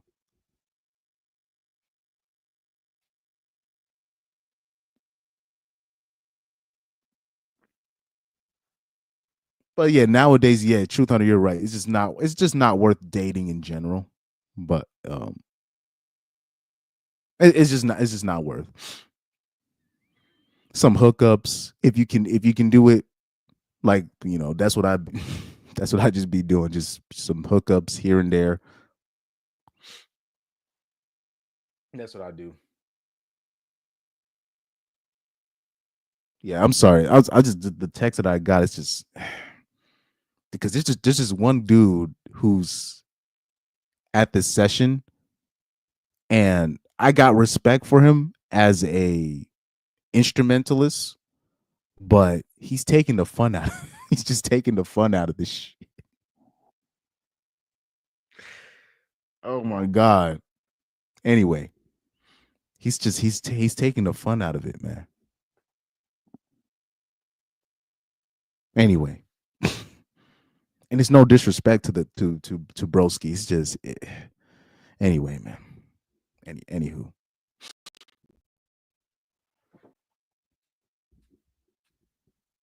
Anyway, let me move on. Let's move to CNN. Let's move to CNN, right? Let's go back to the hit piece, right? I want to show y'all something, man. And I'm kind of snitching on myself. You guys could probably see what's on my suggested. This is the stuff I'll be watching a lot of the times, really. It's not even really the Manosphere stuff. I'll be watching a lot of stuff. I'll be watching Nightcap, First Things First, a lot of sports stuff. Man, anyways. Let's look at the description here. Let's zoom in on the description. Right? See how far I can zoom in when it comes to that. Okay? Let's look at the description box here before we watch the hit piece. He said Gramps used to call people like that ankle anchors. Ankle anchors. There's most people don't have the testicular fortitude, as Minister Farrakhan would say. They don't have the testicular fortitude to cut off the dead weight in their lives. The people don't have the balls to be like, you're dead weight. I can't be carrying you anymore. It's a lot of parents that are, they're afraid to cut off their kids. There's a lot of dudes who are afraid to cut off their women, et cetera, et cetera. But yeah, ankle anchors, that's a good term. I like that term. But anyways, let's look at the description here, right? This one, they said, inside the Manosphere, a CNN original report. The Manosphere is made up of macho podcasters and influencers, a space where UFC fighters are among those that reign supreme, like Jake Shields. Off rip, that first sentence, you're just like, oh my God. Oh, man. Remember when I made that video and you had even the liberal women where I did the video of the liberal women trying to tell other liberals, like, look, Joe Rogan isn't far right. He's actually a moderate liberal. But the normies look at Joe Rogan, like the new liberal women coming in, they're so far left. They think that Joe Rogan is far right. And remember, I made the prediction. I was like, watch, you're gonna say that guys like, I said, watch, you're gonna say that Theo Von is far right next. Watch. You heard it here first. They're gonna say Theo Von is far right. I mean, if they're gonna say Joe Rogan is far right, they're gonna go after Theo Von next. They're gonna say Theo Von is far right. So you see how like now they're saying, oh, if you like UFC, you probably like the Manosphere and all this. It's not gonna just stop with the UFC. It's just gonna be like, it's gonna be, because you see how I like to reference comedians. They're gonna start saying, if you like comedians like Theo Von or etc., Bill Burr, etc. Because you see how I reference Corey Holcomb, like he's like he's the minister, like he's Elijah Muhammad, right? But they're gonna do that next. If you reference comedians like I do, they're gonna say, oh, you're an incel. So you're a target. This is what the Manosphere people, they target fans of the UFC. But anyways, they say CNN, still reading from the description, says CNN's Donnie O'Sullivan sits down with Jake Shields and also speaks with independent journalist Vera Papasova, I guess that's the blonde bitch, as part of Misinfo Nation Extreme America, airing Sunday, April 13th at 8 p.m. Eastern Standard Time on The Whole Story with Anderson Cooper. Anyways, let's watch this hit piece, and we're obviously going to be pausing it for fair use purposes. What in the hell? Oh, I got to zoom out. My bad. I was like, the fuck going on? Here we go. What we got going on here? Here we go. We should be good. Here we go. We should be good. Let's hit play. Yeah, Theo Von is celebrity. They're gonna say he's far right next. Watch. You heard it here first. They're gonna say he's far right. because I'm like, if you're gonna say Joe Rogan's, they're gonna go after Theo Von next. Watch. It's like the programming is so predictable. It's so predictable. And then it's not gonna just stop with Theo Von, because it doesn't stop with just Joe Rogan as a comedian, but Joe Rogan, since he's more, you guys like Joe Rogan, Dana White, these guys are more kind of MMA, UFC aligned people, even though Joe Rogan is a comedian first, obviously. But they're just going to be like, okay, if you're UFC aligned, you're suspect to being an incel, right? The normies, they kill me with their thinking, man. they normies. And mind you, these are the same libtards that used to be mad at, like, white dudes in the past for putting all the Muslims in one bunch. You're being discriminatory and all. And here they are doing the same thing. Here they are doing the exact same thing, which is predictable for me, because I predicted this in 2022. But I predicted damn near all of this in 2022. But to see it played out to be even more pathetic than I thought it was going to be it's mind boggling. But yeah, Theo Von is next. They're gonna say Theo Von is far right next. It's ridiculous. Oh, shout out to Pyro. What's up, Midnight Sun? What's up, man? Pyro said, Chris, the hit piece on the RP is so bad, even the normies see through CNN. Yeah, it's just, yeah. Yeah, Truth Hunter said, I've seen quite a few people call Bill Maher far right now since he's meeting with Trump. Yeah, I saw that too. I remember Bill Maher had said something in like 2023 or 2022, and I saw it was bitches in the chat talking about this guy is this and that, he's a far right. I'm like, how old is these bitches? Do they not know who Bill? He's literally the exact opposite of Bill O'Reilly. If you had like two complete, like 180 degree symmetrical opposite, it would be Bill O'Reilly and Bill Maher. Bill O'Reilly on the right, Bill Maher on the left.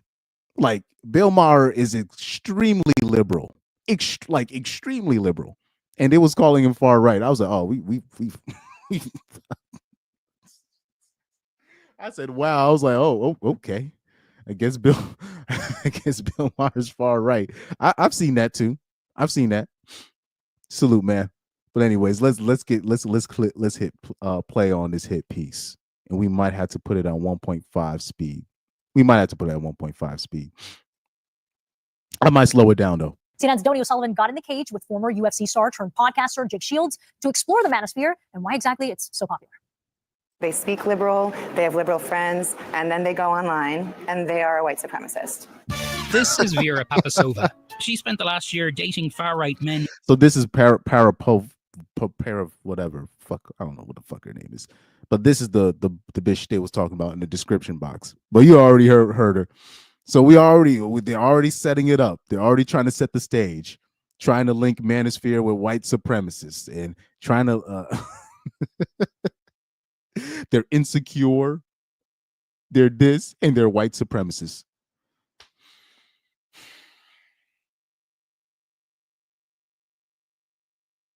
Let's continue. Let's continue. In New York City for a story for Cosmopolitan magazine. They're the most insecure men I've ever sat down with. It was really difficult to have some of these dates because they were so insecure, because they don't really know who they are and they don't know how to figure that out. So she says she dated only far-right men in New York City. Mind you, New York City. Now, I have trouble believing that. Now,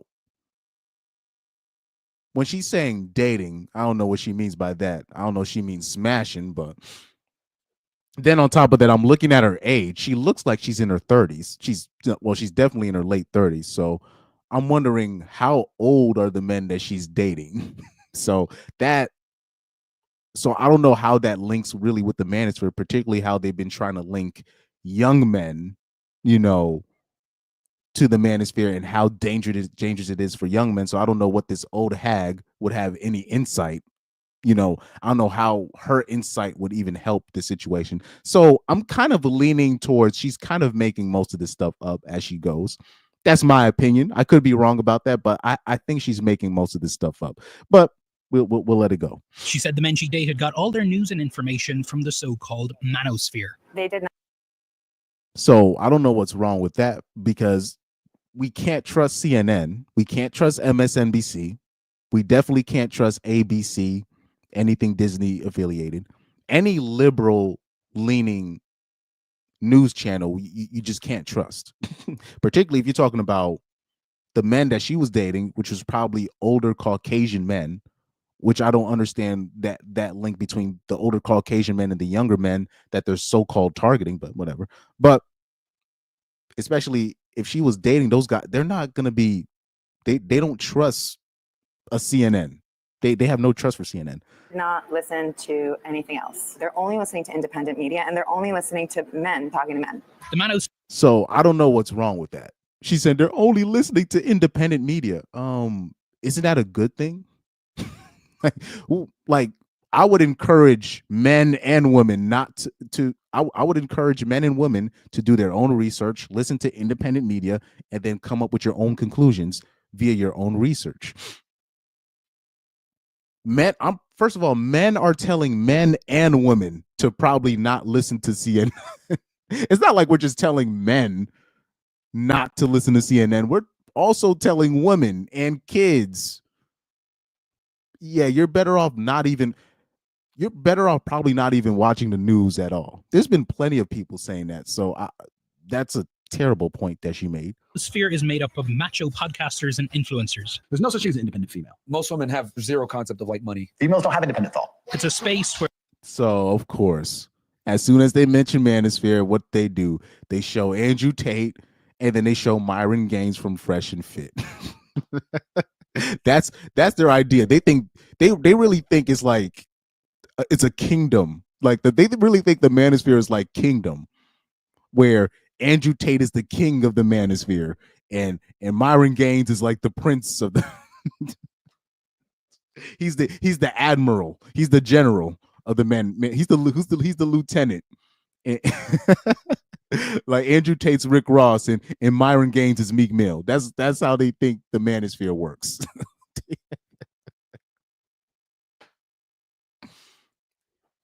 These bitches, like when it comes to women, their brain, it's like they never left high school.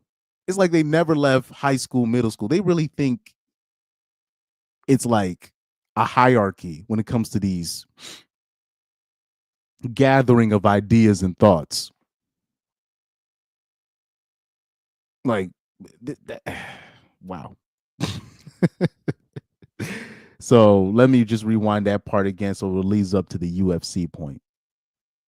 Most women have zero concept of like money. Females don't have independent thought. It's a space where UFC fighters are. By the way, they're not wrong, but they're just taking that extreme, school of thought and just put it in just so it can trigger the women. And influencers. There's no such thing as an independent female. Most women have zero concept of like money. Females don't have independent thought. It's a space where UFC fighters are among those who reign supreme. They love the UFC guys. They love the MMA guys because those guys do what they can. They're modern gladiators. They're badass. Badass like Jake Shields, a former UFC.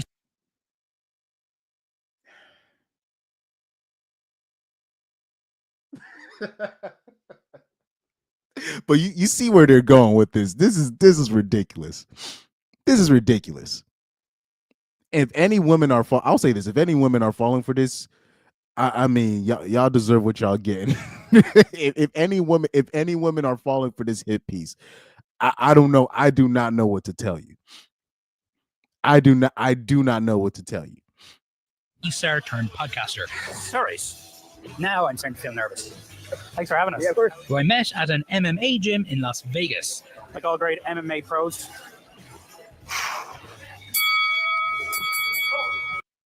This is ridiculous. This is ridiculous. Let me check some of these chats before I move on. This is ridiculous. This is ridiculous, man.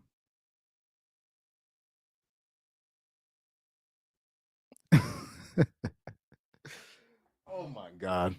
Let's do a chat break.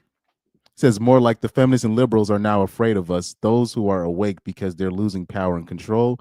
They are now insecure because they're no longer able to use their tricks. Yeah, because what had happened was Midnight Sun. what had happened was when you look at, I always use the black community as a perfect example. They thought what happened to the black community could work with mainstream society, where if you just make all the women liberal, right? They just think that the men are going to follow suit, which usually that's what happens, but it's not working, right?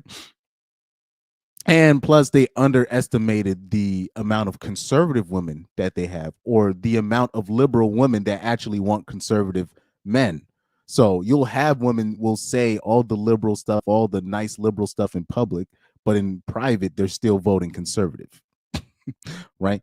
So that's what they're still shocked at how the election went, which is which is hilarious to me. Let me see. Truth Hunter said would be funny as she was smashing older 50. Well, she is. So that's probably the conservative douche that she's talking about, but that's a whole other story. I'm gonna be honest. When it comes to the election, I'm shocked because I thought they were gonna rig it again. I thought they were gonna rig the election again. So I was shocked that they actually kept it fair and they didn't cheat this time. You know what I mean? I thought they were gonna rig the election again. That's why I thought Kamala was gonna sorry, Kamala. I thought she was gonna win because I thought they were gonna rig the election again. And I thought people were really that stupid. And so I was like, I wasn't gonna, like, I didn't want to disappoint myself and be like, I want Orange Man to win. He's gonna save this country. I was just prepared to see Kamala win. Because I'm like, they're probably gonna rig it again. But I guess the powers that may be, or the liberals, they were really that cocky. They really thought that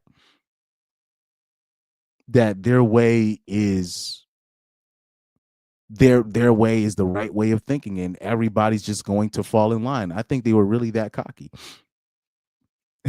Truth Hunter said, I knew we were going to see Fresh and Fertile, but they weren't going to show Fresh, because Fresh is they're just focusing on Myron. They're just focusing on Myron. Fresh is probably getting himself caught up in nonsense like he usually does. So Pyro said the only time I even watch the news is only on AJ's channel or Doug MPA's channel. Well, like me, when it comes to news, I just don't watch CNN or MSNBC.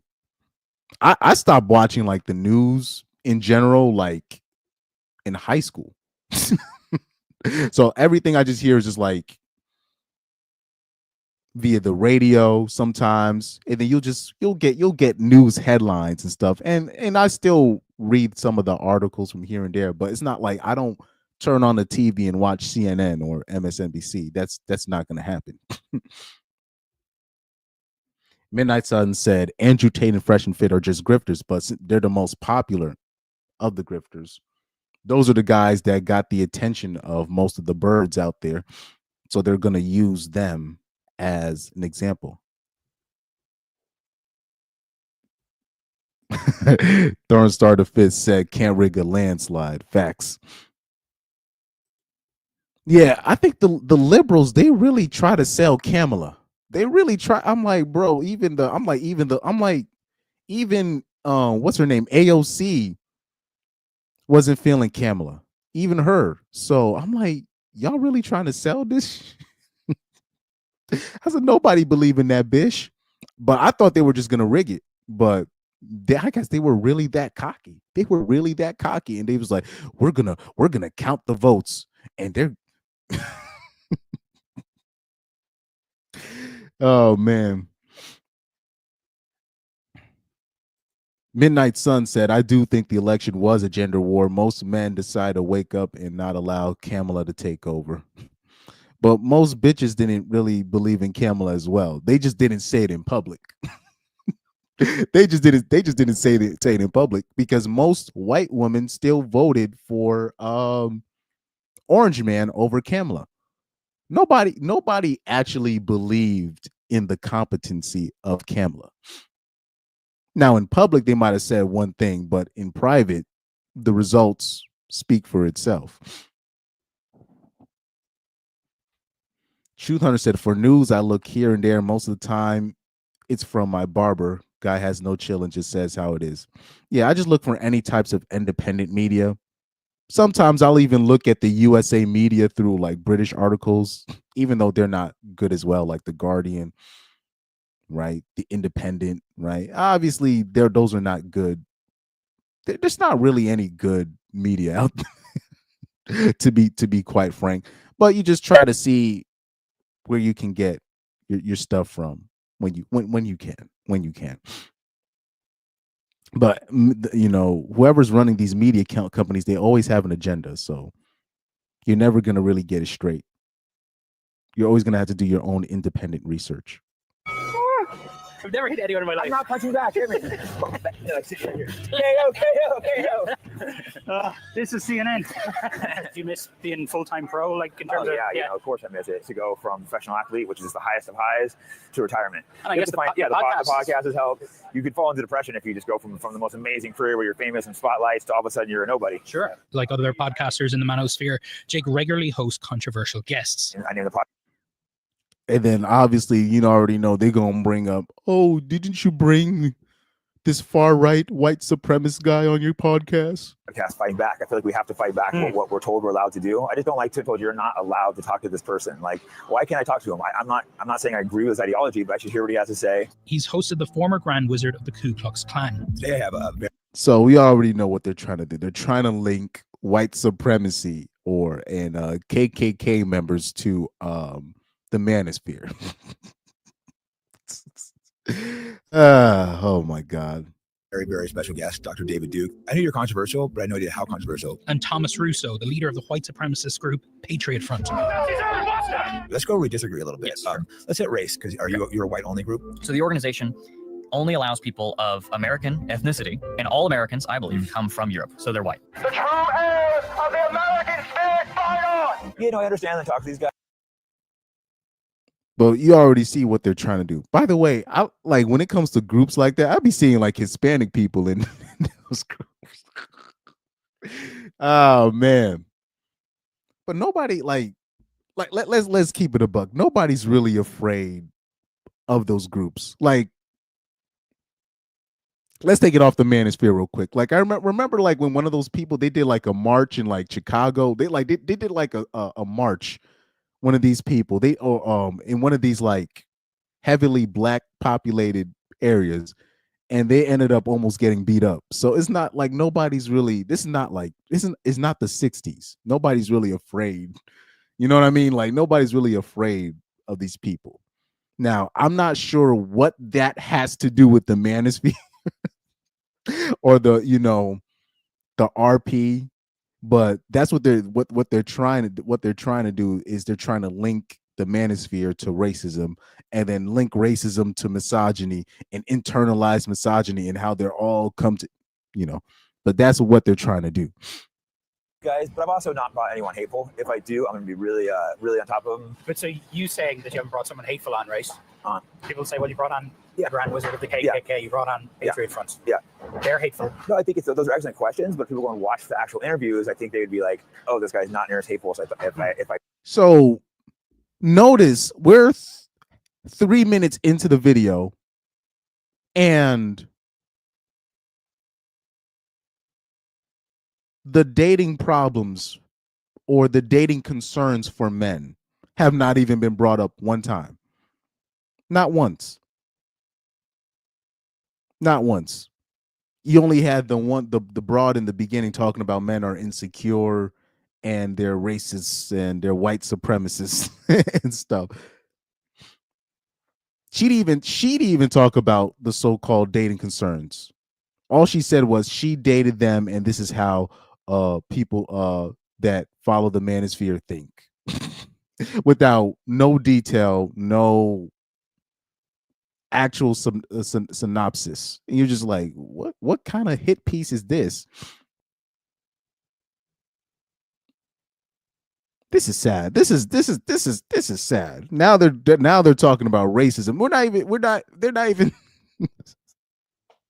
we're not even talking about the manosphere anymore. Now we're talking about the Ku Klux Klan. How did the Ku Klux Klan get into this? I expect it. But Vera says hate isn't what the men she dated were really looking for. One of these guys brought me to a political meeting. And did they talk about politics? Barely. They talked about, it was a bunch of men complaining about girlfriends and wives, regurgitating Andrew Tate type of advice about how to train your girlfriend, how to train your wife to be submissive. And so this group was supposed to be a political group, but they're talking about relationship problems. And what political group? What is she talking about? All the political groups I know, you can't even say nothing about women. You can't even talk about women in church no more. I don't know. I think she's lying about that. I think a lot of this she's making this stuff up, but white women are very good at like lying with a straight face. And she does have a whole pound of makeup on her. And I got to see how old the men she was dating to even get a clear idea of what was actually going on in her dating life when she dated these so-called far right dudes, you know. And the fact that that's what most of the time was spent on. You don't need to be a neo-Nazi. You need therapy. The Appeal of Jake's podcast speaks to Here we go. You don't need to be a neo-Nazi. You need therapy. She's saying all the shaming language you expect. You're insecure, you're emotionally whatever. You need therapy. What else? You're a white supremacist and all the shaming language, man.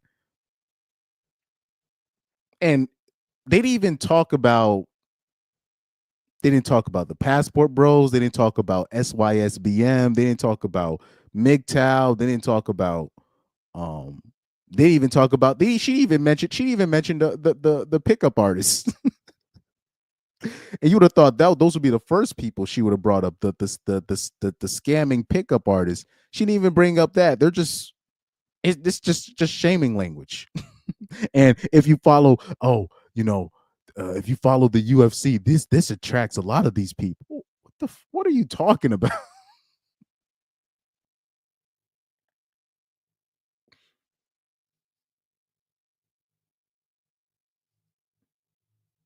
You have men in life that like the UFC. You have men in life that don't like the UFC. That's just life.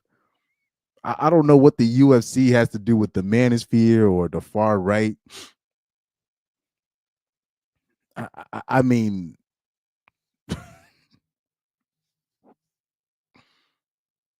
I hope these bitches is not detectives, bro. If we got detectives that think like this, we're fucked. A need among young men in this country that Vera says can't be ignored. You have to incentivize someone to want to be better. You can't just say, let's make men better.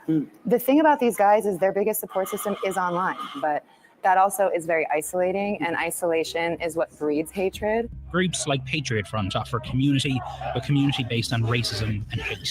People have to really think about, do you have the capacity to talk to people that you don't agree with? Because that clearly you don't. And what the hell does Patriot Front or what does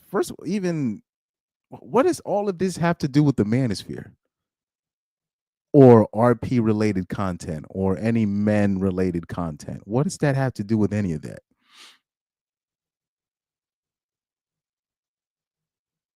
Oh my God. One nice conversation you might have might change someone's day enough to not have to seek out help in an online support group, which is actually a bunch of white supremacists using political beliefs as an excuse for how they feel. Donnie O'Sullivan is here with us now. Donnie, I'm so glad you've done this special. There's so much intrigue around this issue of the manosphere. And in fact, Trump is going to the UFC tonight How big of a role does the sport play in the Manosphere? What? Oh my God.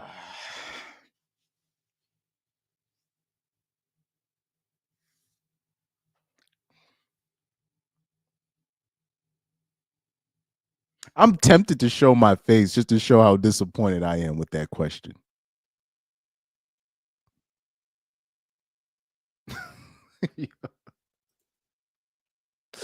Yo, what is this? What is this, man?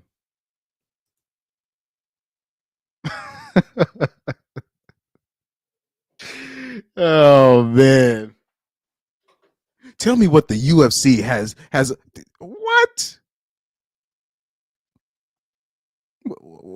What she brings up Trump going to a UFC match, and then what is the UFC? What? Now, maybe I'm looking at it a little bit differently because hold on, let me get my headphones back on. I took my headphones off, my bad. Let me get my headphones back on. Sorry guys. I literally took my headphones off and discussed. But anyways, maybe I'm looking at it different because I don't even watch the UFC. I don't even follow it like that. And that's usually how it goes with men in like fighting sports. You'll have dudes that follow boxing religiously, and then you'll have dudes that have never watched a boxing match in their life, right? And then you'll have dudes that follow UFC religiously, and dudes that like me that barely watch. There's no connection between that. There's a lot of dudes that watch Joe Rogan, but they don't follow the UFC. I mean, this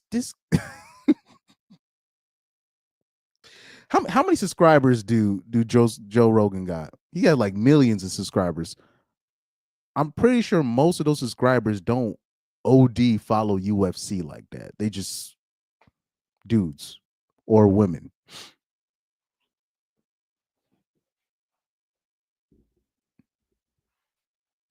Like, hold on. Let me rewind it real quick. Let me rewind that question. Like these, okay. Remember in the "Why Are You Gay" interview, the Uganda interview? You see how like they was making fun of my man's here. Let me see if I can bring up my man's real quick. Where he at? Remember when he was making fun of my man's here?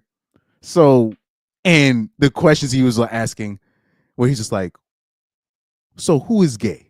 So why should someone be gay? And here we are, we're just, we laughing at it. But in Uganda, they don't play that gay shit. They don't know, they know nothing about that gay stuff. So the questions he asked about the faggotry, you can't be mad at him for asking those kind of questions. He just doesn't know what that is. They know what that is, but they just don't play that over there. They get chased. They get chased out. They got to live under bridges and go under like underground nightclubs for them to exist. They just don't play that over there. Right? So now we fast forward to here. Right? To this. That's kind of how I'm looking at these questions. I'm like, do you even know what the they're almost, the way they're asking questions about it, they're almost treating it like it's like an alternative lifestyle, which is not even that. It's just a bunch of men sharing their experiences with the opposite sex, men sharing ideas, and other men putting other men on game on how these dynamics work. That's really what it is, and trying to put people on game on the stuff that, particularly when it comes to women, what a lot of men don't know about women and how other people perceive women and how you can use that information to really protect yourself.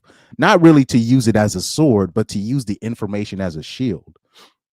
I don't know what's wrong with that, but apparently that's a crime.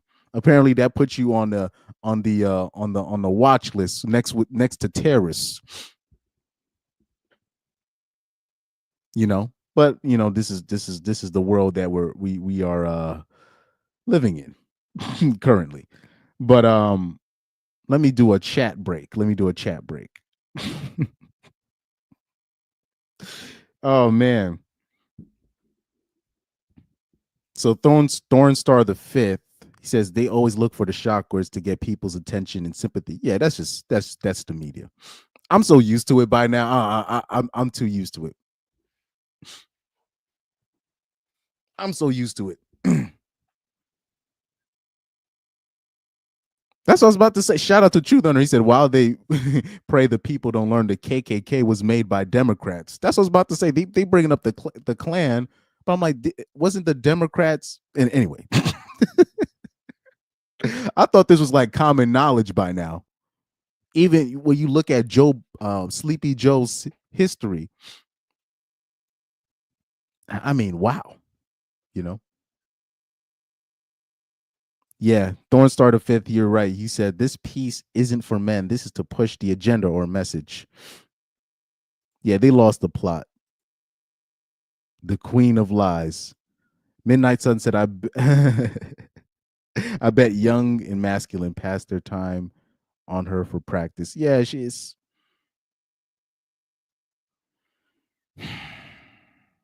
I really got to find out what kind of dudes she was dating. That's why I think she's making a lot of this stuff up. She probably dated a few dudes, and probably two dudes with a different way of thinking, and she just took that and ran with it. At most. Because especially she's talking about New York City dating, talking about somebody that's far right in New York City and a man. Mind you, I'd be up in New York City damn near every other week. So I don't know what she's talking about. Far right man in New York City. Please, not in the open. Definitely wouldn't tell, and they would definitely wouldn't tell her. No, she talking about.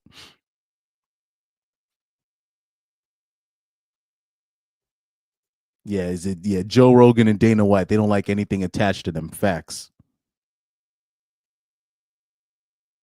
Truth Hunter said, CNN is doing a destiny. Facts. Shout out to Pan the Man. What's up, man? That's the first time I've seen Pan the Man in the chat. But shout out to you, man. Shout out to you. But let me rewind that question one more time. It reminded me of the "Why Are You Gay" interview. Why should someone be gay? It just sounds ridiculous, right? Hold on, right here. How they feel. Donny O'Sullivan is here with us now. Donny, I'm so glad you've done this special. There's so much intrigue around this issue of the Manosphere. And in fact, Trump is going to the UFC tonight. So her even mentioning Trump going to a UFC fight, I don't know how that ties in with the Manosphere. Oh man, but I had predicted this like in 2022, where they kept grouping the incels in with the red pill so they can ultimately blame the red pill if they lose the election, or if they lose something of importance, or if they lose the general interest of men, and just in general, if they're losing men in whatever sector that may be, so they can blame the red pill for all the country's problems. So the red pill is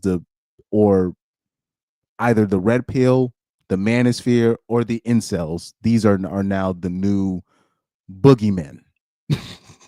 You know, the scapegoats that they're going to use to blame everything on. This is very predictable stuff. You know, very, very, very predictable stuff. How big of a role does the sport play in the Manosphere? Yeah, she said, how big of a role does the UFC sport play in the Manosphere? This is how you know they don't know what the hell they talking. What the hell does the UFC have to do with the Manosphere? I'm sorry I'm repeating myself, but it's just it's just imagine like your favorite, whoever your favorite person in the space is.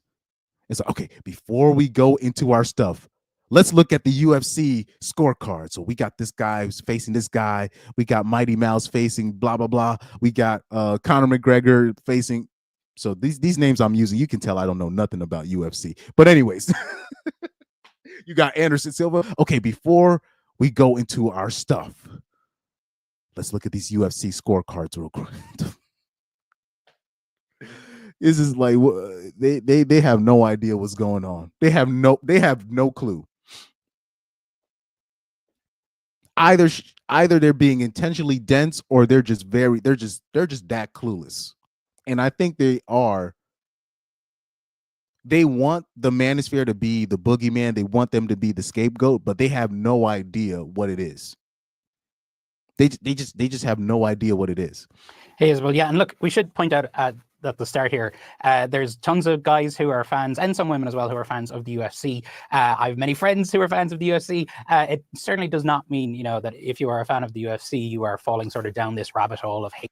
Okay, at least that's the one part, at least in this interview, that I did like. At least he said this, because I'm sitting there like, what? What does that have to do with anything?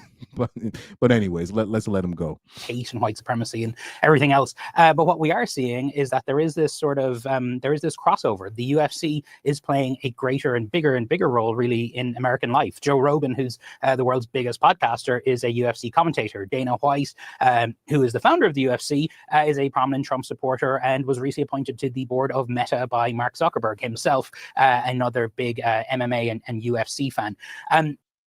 So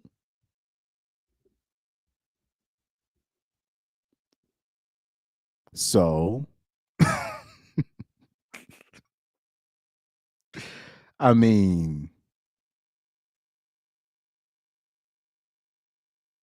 did they care? Like, this is how you know CNN can't be trusted. Like, did you care when you had rappers like Kendrick Lamar, Pusha T, right? Basketball players like LeBron James, when they outright support, like, where they're basically outwardly supporting the Democrat Party, or when you had Kendrick Lamar saying Obama is his hero, and J. Cole's talking good about Obama, Pusha T supporting the Clintons, right? That wasn't a problem. But now when Ice Cube says, "Oh, I'm gonna talk with the right and the left about this platinum plan," now all of a sudden Ice Cube is a problem. Right? Or you'll have a guy like an Antonio Brown leaning towards the right hand side. Now it's a problem. So this is why we can't trust. This is why you can't trust CNN. So when you had all these celebrities, all these people openly supporting the left, it wasn't a problem. Now you have these dudes openly supporting the right. Now they're white supremacists. Now they're racist. Now they're misogynist. Come on. This is why now the UFC is a funnel. There's this crossover between the UFC and the far. Who gives a fuck?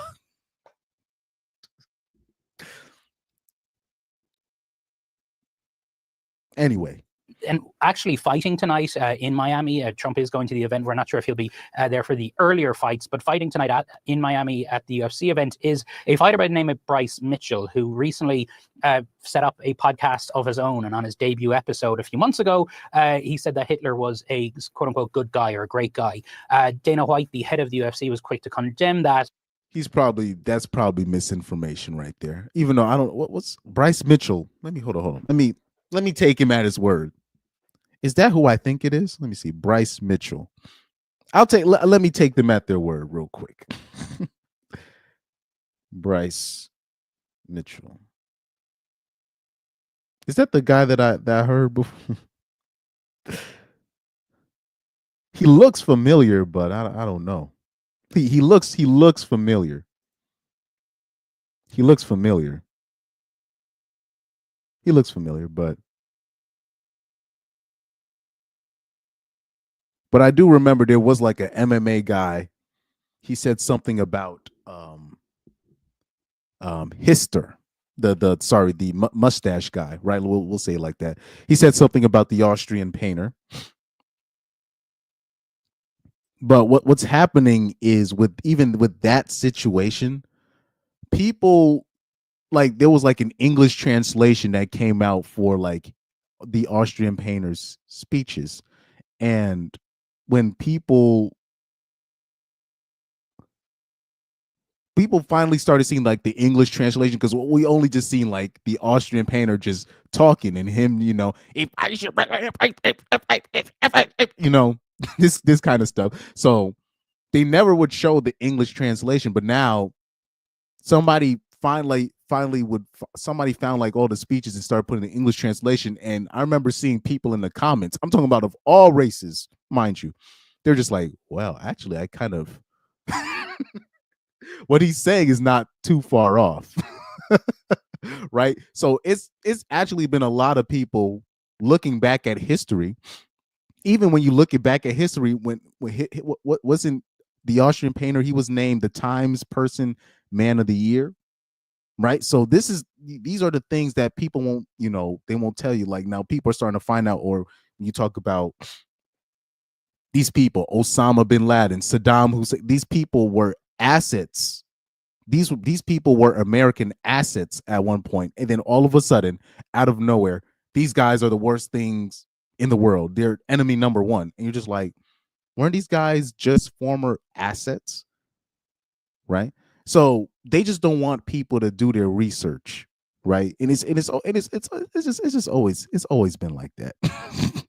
It's always been like that, and people are finally doing their research on the Austrian painter. And really, if people actually did their research on the Austrian painter, we could actually prevent something like that from happening again. But the more we dress up this stuff on what he was actually doing during that time, the more we misinform the public on who the Austrian painter was and what he was actually doing, the more you actually make it worse in the future, where you will actually create the monster that you thought he was. In my opinion, I think that's how it works. The more you prevent it with misinformation, you actually end up creating the monster that you thought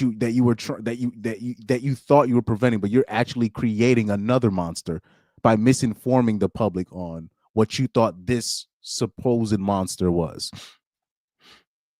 That's just my opinion on that.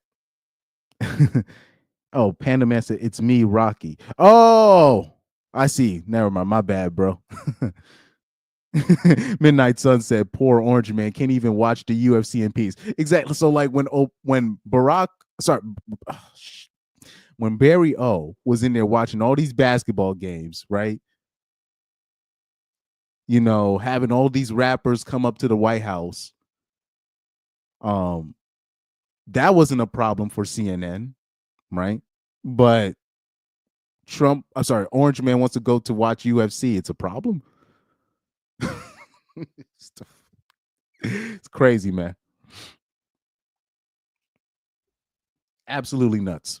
It says, look at her smug face. She thinks she got the question of her life, man. Yeah. Like, let me see if I can put it back on her face real quick. Let me see if I can put it back on her face. Yeah, she has the most smug face. She has the most smug face, bro.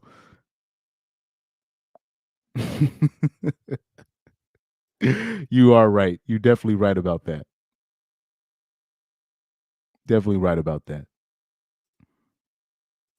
He said, the dude on the right looking at the camera thinking this is ridiculous. Yeah. He's probably actually trying to do some research, because he's from Ireland, so he's probably not even familiar with any of this.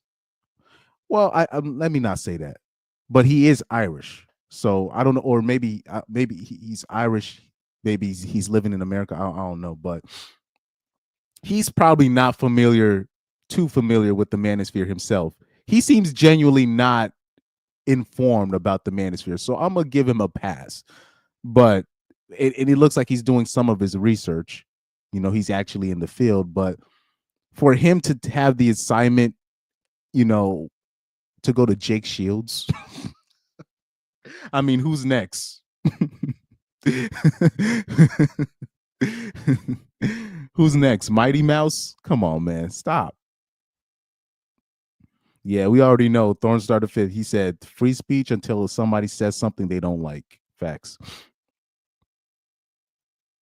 Yeah, exactly. Truth Hunter said we've had liberal fighters in the UFC. We've had plenty of liberal fighters in boxing, UFC. Plenty of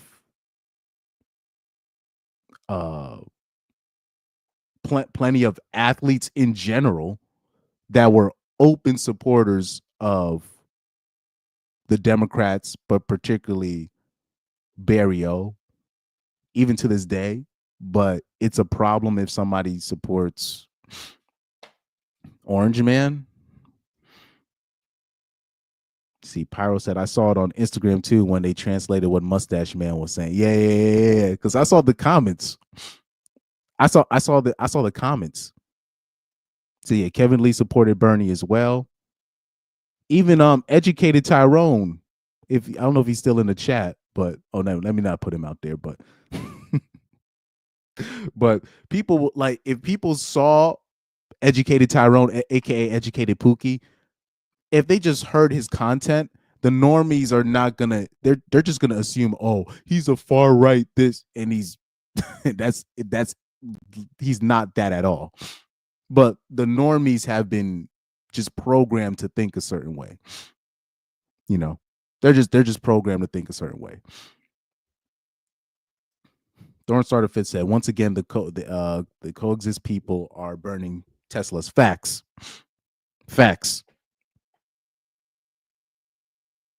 Oh, by the way, my cousin, he did a show in there's a spot in Connecticut, a town. I don't want to say the town, but you'll probably see it if you follow my cousin's channel. But he did he covered the protest. He covered it. He covered the protest on the liberals, marching in front of Tesla. he covered that. Let me see. Tesla's extra trash anyways. Chinese EVs are orders of magnitude better. He said next they'll want to burn SpaceX. Facts. Thornstar, you're right, because it doesn't just stop. What they're asking for doesn't stop there, right? Like remember when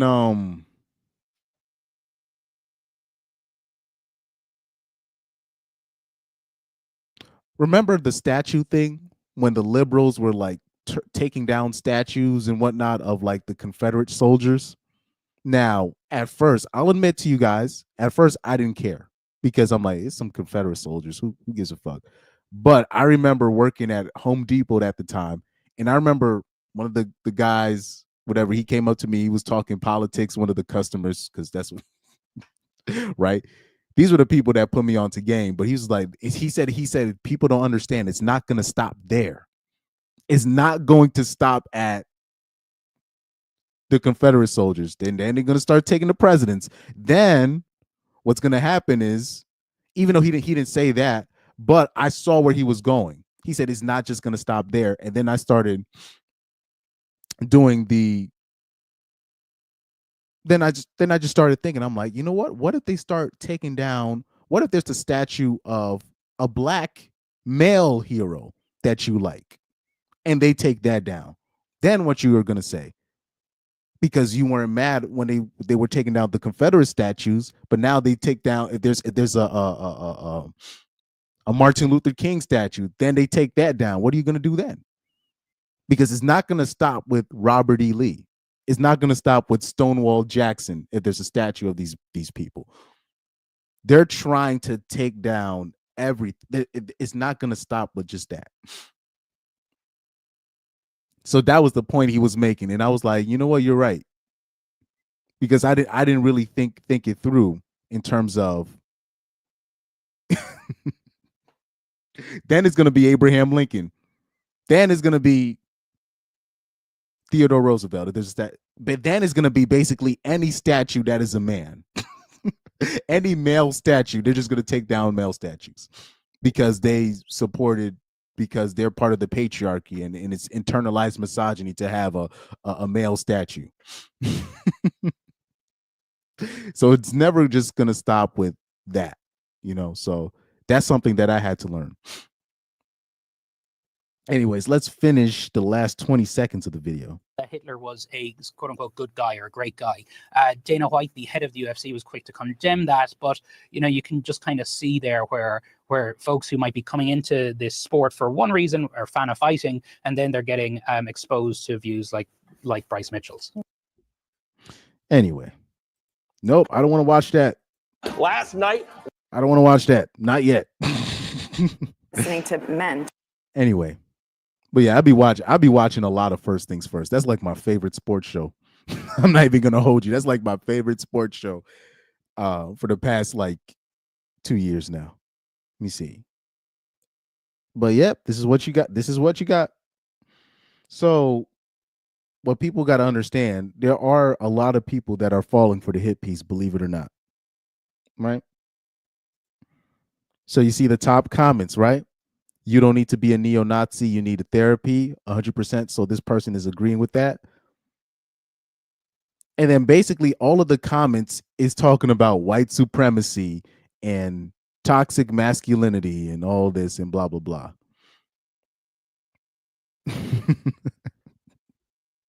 Right? So somebody said intentionally getting life advice from CTE victims is wild.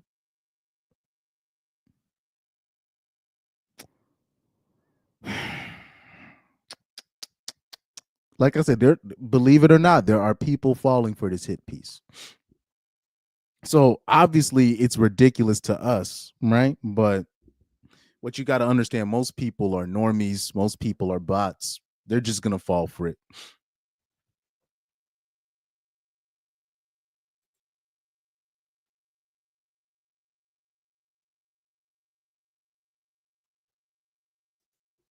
Panda Man said, old girl know damn well she likes Manosphere dudes. Truth Hunter said, I'm betting they don't even know the true definition of neo-Nazi with how brain dead they've been acting these past years. Also, I forgot what that book is called, but I had no idea that Transformer stuff that was happening during that time in the 1920s and 1930s. I forgot what that book was called. When somebody put me on game, when I was like, oh my God, history is repeating itself. And basically Mustache Man, I think it was the pink something. I don't think it was called the pink swastika. You could be right though, but it was called the pink something. It was called the pink something. That's what it's called. Okay, let me see. Let me search, because I think you're right. I think it's called. Let me just double check, because for some reason it doesn't sound right, but I think you are right. Yep, you're right. My bad. You're right. My bad. No. It was a different book, but this is, I think there's only one book of it, or maybe there's a couple. Maybe there is a couple of books on this, but basically, when I saw the cover of the book, and then I just did like a quick, what's the summary of the book? Then they showed the pictures. Yeah, I think you're right. It is called the pink. I don't want to repeat the term. I don't want to repeat the term, but when I saw like the pictures of the Transformers and what they was doing during that time, I was like, oh no. I'm thinking this is just some new stuff. No, this is history just be repeating itself, man. Nothing's new under the sun, man. Nothing's new under the sun, man. I was like, oh my God. I was shocked. I'm like, this can't be real. And Mustache Man, he put a kibosh to that stuff. So there's a lot of, people are saying like, they were burning books and all this stuff, but this was also part of the stuff that they were trying to burn. You know what I mean? So I was like, oh my God. I started looking at things a lot different when I saw that information. That was wild. Yeah. If you guys get the chance to read the Pink S. Oh man.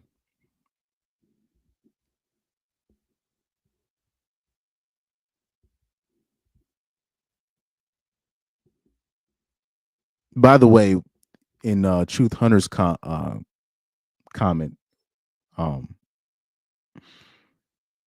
a lot of the technology, the Germans have a lot of the advanced technology. They're usually ahead of the curve when it comes to their technology, when it comes to their science, because they don't really have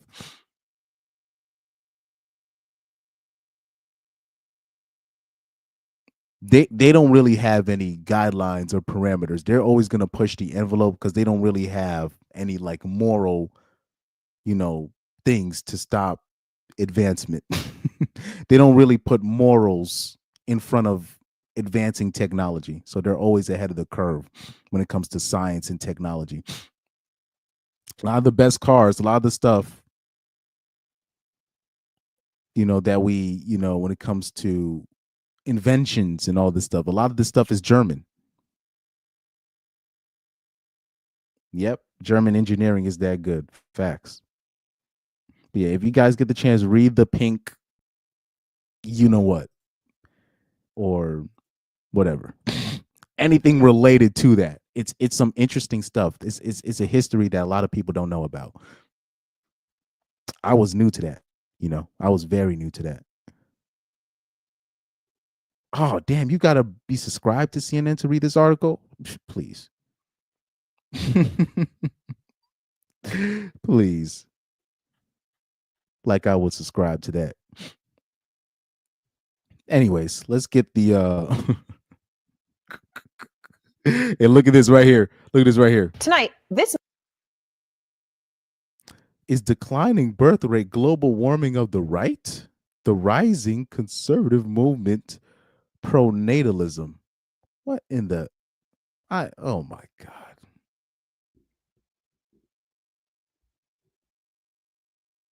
Oh yeah, people are so shocked. You're like, why are we having fewer babies? Hello, I'm Lucy. I don't know why they're so shocked about this. The answer is very simple. And it seems like the left and the right be getting it wrong in terms of why we have a birth rate decline. It's very simple why that is.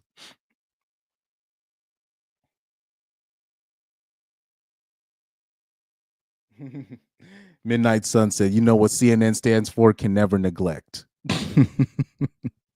That's a good one. Panda Man said, I wanted to go to Germany so bad because of that movie Euro Trip, but I got Japan instead. When it comes to countries I want to personally move to, I do want to move to, like, if I had to move to a European country, it would either be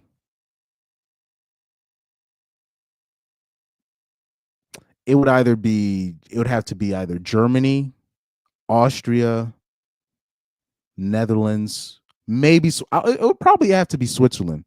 It would most likely have to be Switzerland, but it's probably going to be Germany because in Germany they speak English as well. Same with Austria. There's a lot of places in Austria they speak English. Netherlands they speak English as well, so that would help.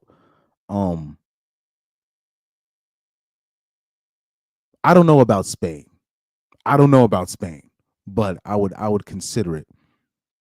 I would consider Portugal, but I can't. The reason why I can't do France is because I'm talking about family. Like if I had a family, I would move to these spots, right? But I can't do family when it comes to France because in France they make it illegal for you to test for the paternity of your own kids. So I can't do France.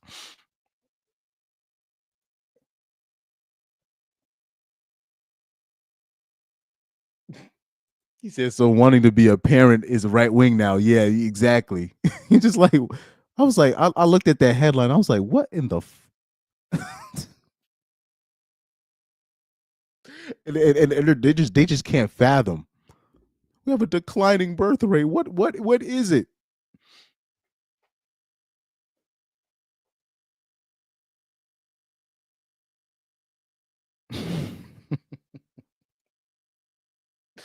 It's pretty simple. Um, women of the dominant society, particularly Caucasian women in these Western countries, they don't want to be a mom. They refuse to have kids, particularly the younger women. And by the time that they do want it, it's kind of too late. And like, so by the time that they actually want it, they're like in their late 30s and they can only probably pop out 1, 2 max. But to replace the population that we have now, you need way more than 2. Like at this rate, like even what the conservatives don't, like even if a bitch has 3 kids, that shit not gonna cut it. Back in the day, like in the 50s and 30s, motherfuckers was having like 8 kids regular. Like it was regular for a motherfucker to have like 6 to 8 kids. That was regular. That was normal. Like if you even heard, like if you heard like somebody having more than 10 kids, that was normal back then. You know what I mean? That was you heard that all, that wasn't like nothing crazy out of the norm. Somebody having more than 10 kids in like the 30s, 40s, the 20s and beyond, like that wasn't uncommon to hear about a woman having more than 10 kids. Like what's it, my grandma on my mom's side, she had what, 7 kids, 7, 8 kids. And yeah, she had like she had like 7 or 8 kids. And then my mom on my dad's side, no, my dad on my dad's side, he had like 20 kids with like all types of different bitches. You know what I mean? But my grandma on my mom's side, she had like 8 kids, and then like 2 of those kids were before she met my grandfather. One of them was before she met my grandfather, and then she had the rest of the 7 kids with him. And then the dad on my dad's side, he had like the dad on my dad's side, he had like a whole bunch of kids with like a whole bunch of different women. Like he like his shit is spread out.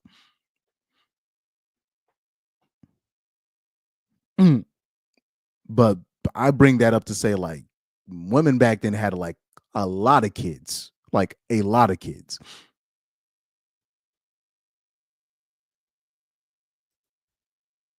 He said, yeah, so the left don't adopt, they go to sperm bank and do a surrogate. And then that's even bad too, because there's a lot of them are sharing the same sperm donors. So like there's like, remember they're showing like all these guys that are literally fathering like thousands or hundreds of kids, because there's a lot of women picking a specific type. Because even when it comes to sperm donors, they're looking at the genetics. They're like, okay, I'm they're still filtering out the men under 6 feet tall when it comes to sperm donors. Like it's Tinder. That's crazy work. So that shit's not gonna work out long term.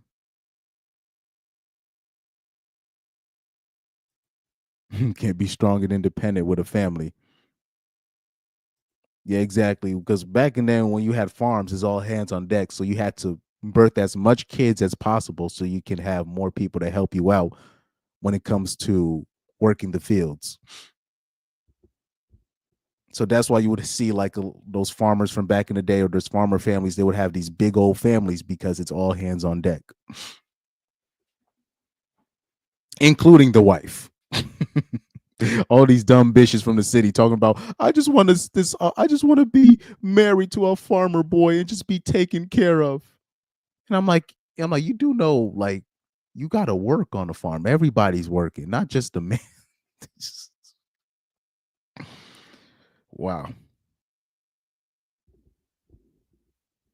Yeah, these bitches have no idea.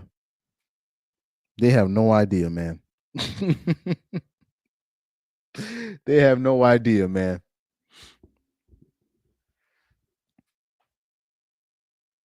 Yeah, they said farm work is hard. What the even with modern tech, exactly. Even with today's stuff, yeah, these hoes, they just don't want to work. They just.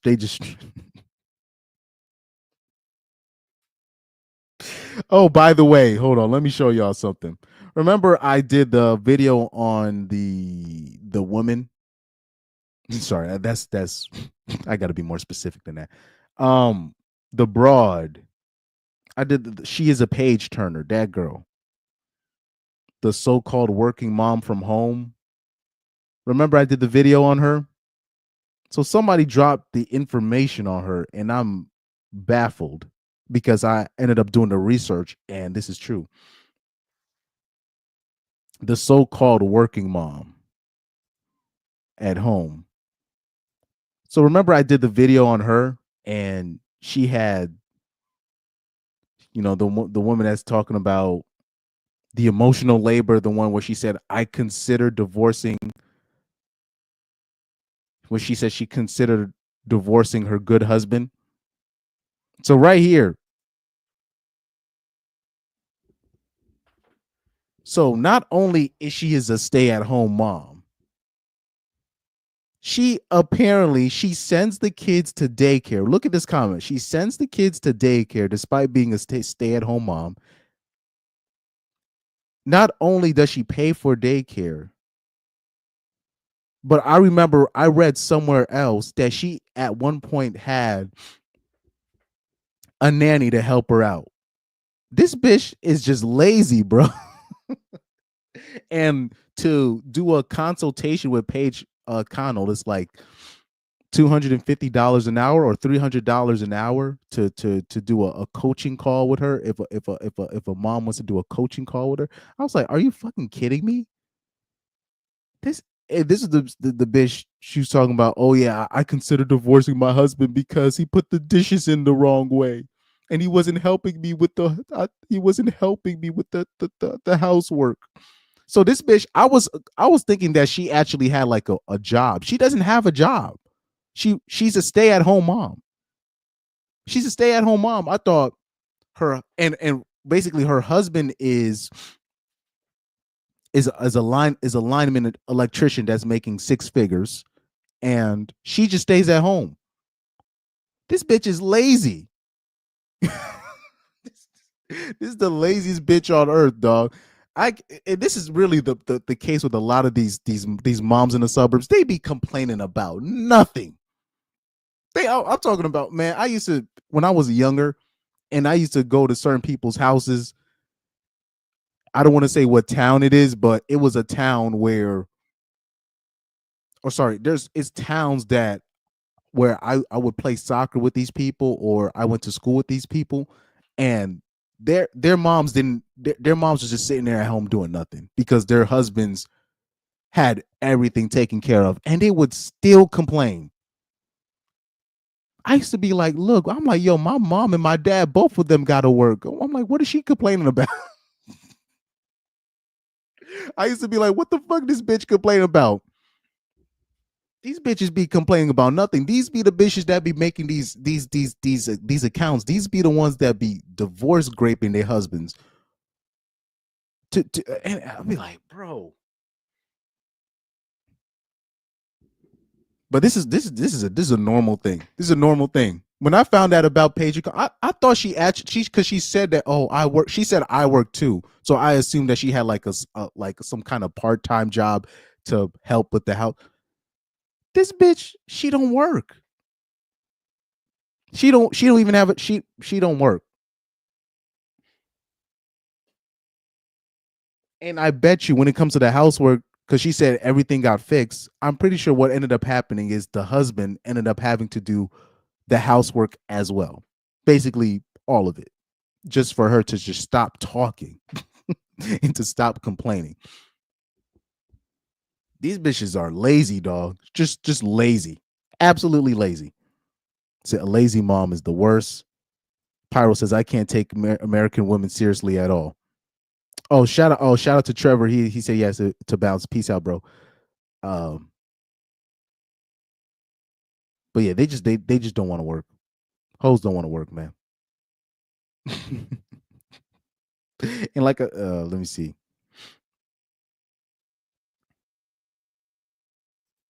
But yeah, those bitches in the suburbs, they be the main culprits.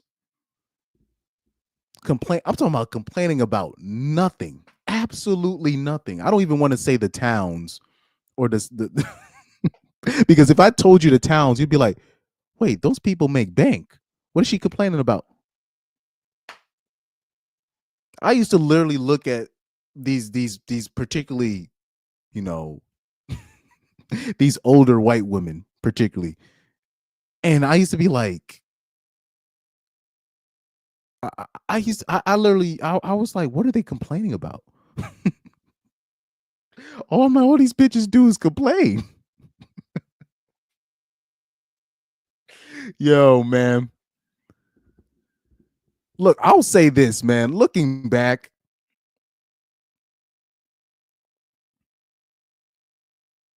I'm gonna keep it a buck. It's not the men that are the problem. I'm sorry, and people might think I'm being biased, but the men are not the problem. They're not. They're not. As long as sports is not involved, you know what I mean. When I say that, as long as sports is not involved, and they're they're cool with their child, playing whatever sports they want. It's mostly the women that are the problem. Just from my experience, particularly you dealing with dudes in the suburbs with the whole families and whatnot, they're not the problem. They're not the problem. South Holland said that YouTube money is here, not the families. I don't know who would pay $300 for a coaching call from her, but whatever women that are doing that, he said that YouTube money is hers, not the family. Okay, that's what you meant. Yeah, her money is her money. His money is our money, whatever. Our money.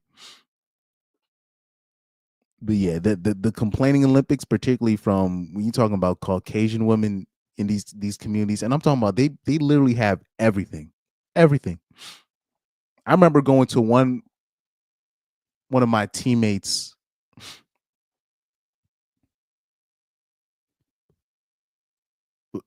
Bottom line, there was somebody that I knew. He had turf in his backyard, bro.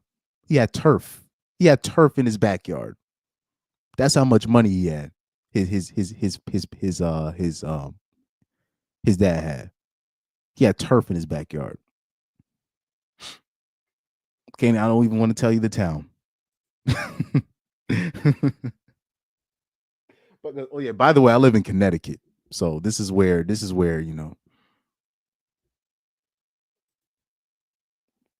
Power said, I remember a man saying men sacrifice happiness for family and women sacrifice family for happiness. Yeah, you see it all the time.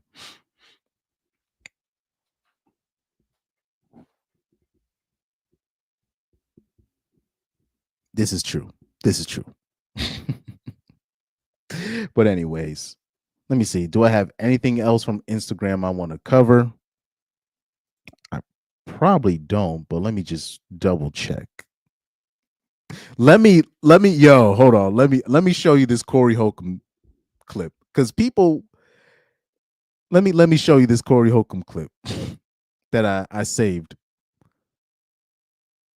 This is from the 5150 show, by the way. Let me show y'all this. Let me show y'all this before I sign off. Let me show y'all this. This is a GOAT clip right here. Look at this. Look at this clip right here. Because people always be wondering, where do you get the because people, I guess, when it comes to this space, they're always thinking about the Manosphere is ran by Andrew Tate and Fresh and Fit and Just Pearly, and you're just like, oh Lord. But bottom line is, a lot of the people that got famous, they took a lot of their stuff from Patrice O'Neal, Tom Likas, or this guy that I'm about to show you right here, Corey Holcomb. Chris or Chris Rock or Bill Burr as well. That's that too. But a lot of the stuff a lot of people took is from Corey Holcomb. Before Kevin Samuels and all these, grifters, respectfully, of course, rest in peace. But before these guys, you had guys like Corey Holcomb, who's been speaking that raw truth for a minute now. So let me show you this Corey Holcomb clip before we get out of here. So right here. This is Corey Holcomb talking about how, as a man, you got to understand women are going to lie to you. You're going to be sleeping with women and she's going to say, I'm only with you, but she's capping. But this is the way Corey Holcomb says it. You know what I mean? It resonates with all real ninjas. So fair use, by the way. I used to fuck Carmen. That bitch told me she was my woman. She'd be with me, do anything for me, all that shit. The whole time, I'm like, bitch, who is you talking to? Bitch, you ain't my bitch. You a bitch who getting fucked because we on the road kicking it. You ain't shit. You ain't shit. You'll be telling the next nigga this. If you don't know that about a bitch, then you autistic. You autistic. When a bitch is talking to you, you are supposed to look at that bitch and try to give her warning that you know she ain't shit. Right. When bitches talk to me, I'll be like, and then they be like, why you looking like that? I'm like, are you serious? Girl, look at your life. Your life is full of tragical endings with men. Why in the fuck do you think I think I'm special than the next motherfucker when it comes to you being what you supposed to be to a man? When you with a man, goddammit, and you give him your pussy, you are supposed to be like, you know what? It ain't about me no more. This man is who I chose to give my pussy to. I'm gonna show this man I am a good woman to choose and cuff. The bitches don't never show you they're a good woman to choose and cuff. Them bitches don't do nothing but show you attitude and think that the niggas they had behind your back you don't know about. I don't have to look and see if you fucking another nigga. Your attitude with me is all I need to know. Shut the fuck up talking to me, bitch. I know you ain't shit. Now, right here, that part at the end, what he said is very key.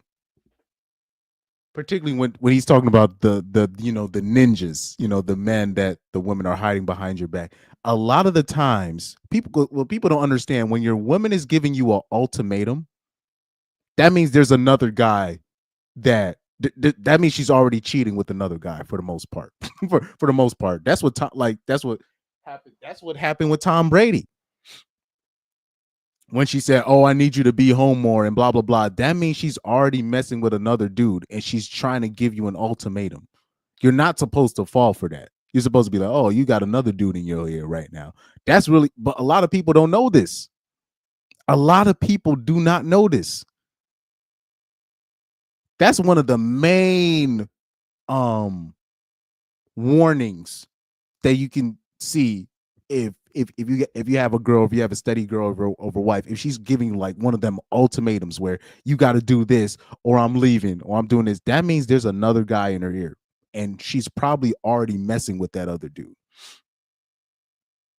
That's one of the main things. But a lot of guys fall for it. They end up just falling for what she says, and she gets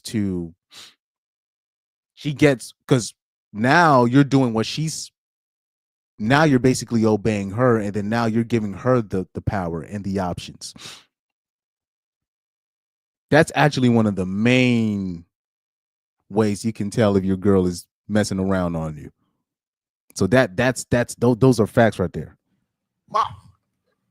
Every once in a while, you meet a woman that's worth something, but it's not common. Most of the bitches you are fucking them because they don't have the right mentality toward themselves. They actually think they tricking you. But when you fucking with a man who not autistic mentally, he is gonna fuck you till the wheels fall off. Then he gonna get another bitch to replace you in that part of his rotation. Real nigga. This is where I told you in the middle of the show. This is why I try to tell men you need to put yourself in a financial leverage situation.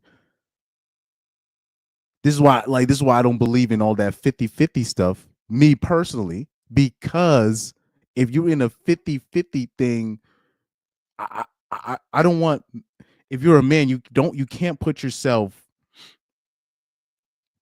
at the mercy of a broad, especially financially. So when you're in the financial leverage situation and the bitch is working for you, and the bitch she's trying to move in, she's trying to win your trust, she's actually at her best when she's doing that. But if you're moving her in, you're already losing leverage. But at least if you are in the financial leverage situation, you're the one making way more money. The bitch act up, you can always replace her because you're the one with the leverage, right? But if you're in a 50-50 situation, if she cheats, you still got to stay because all of your assets are still tied up with her. You can't get rid of the bitch easily. When you're in the financial leverage situation, you don't have to put her on the lease. You don't have to put her on the finance report. Hell, she doesn't even have to move in. You're in charge of your own kingdom. You're in charge of your space. So now, once you're operating with that kind of leverage, when the bitch does what a bitch is going to do, you can replace her when she's not needed anymore. This is where I want men to have that kind of a mindset, particularly young men. Because a lot of dudes want to be like, well, shouldn't she pull up her end of she's never gonna pull up her end of the bargain. It's rare you're gonna find a woman that actually wants to do that for you. They only do that for pookies and drug dealers and Tyrones. That's the only time they do that for, and even that's temporary. As a man, you need to be in that financial leverage situation so you have options yourself. So when she acts up, you can replace the bitch.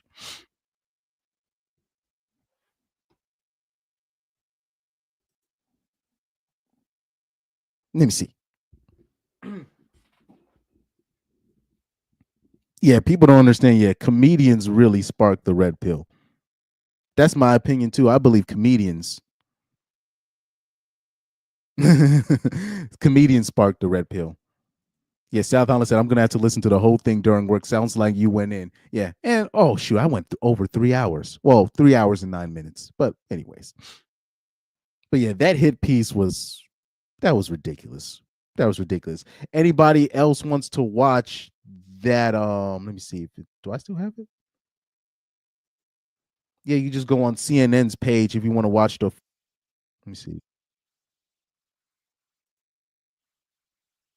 Manosphere is made up of macho podcasters and influencers. So yeah, the video's on CNN's page.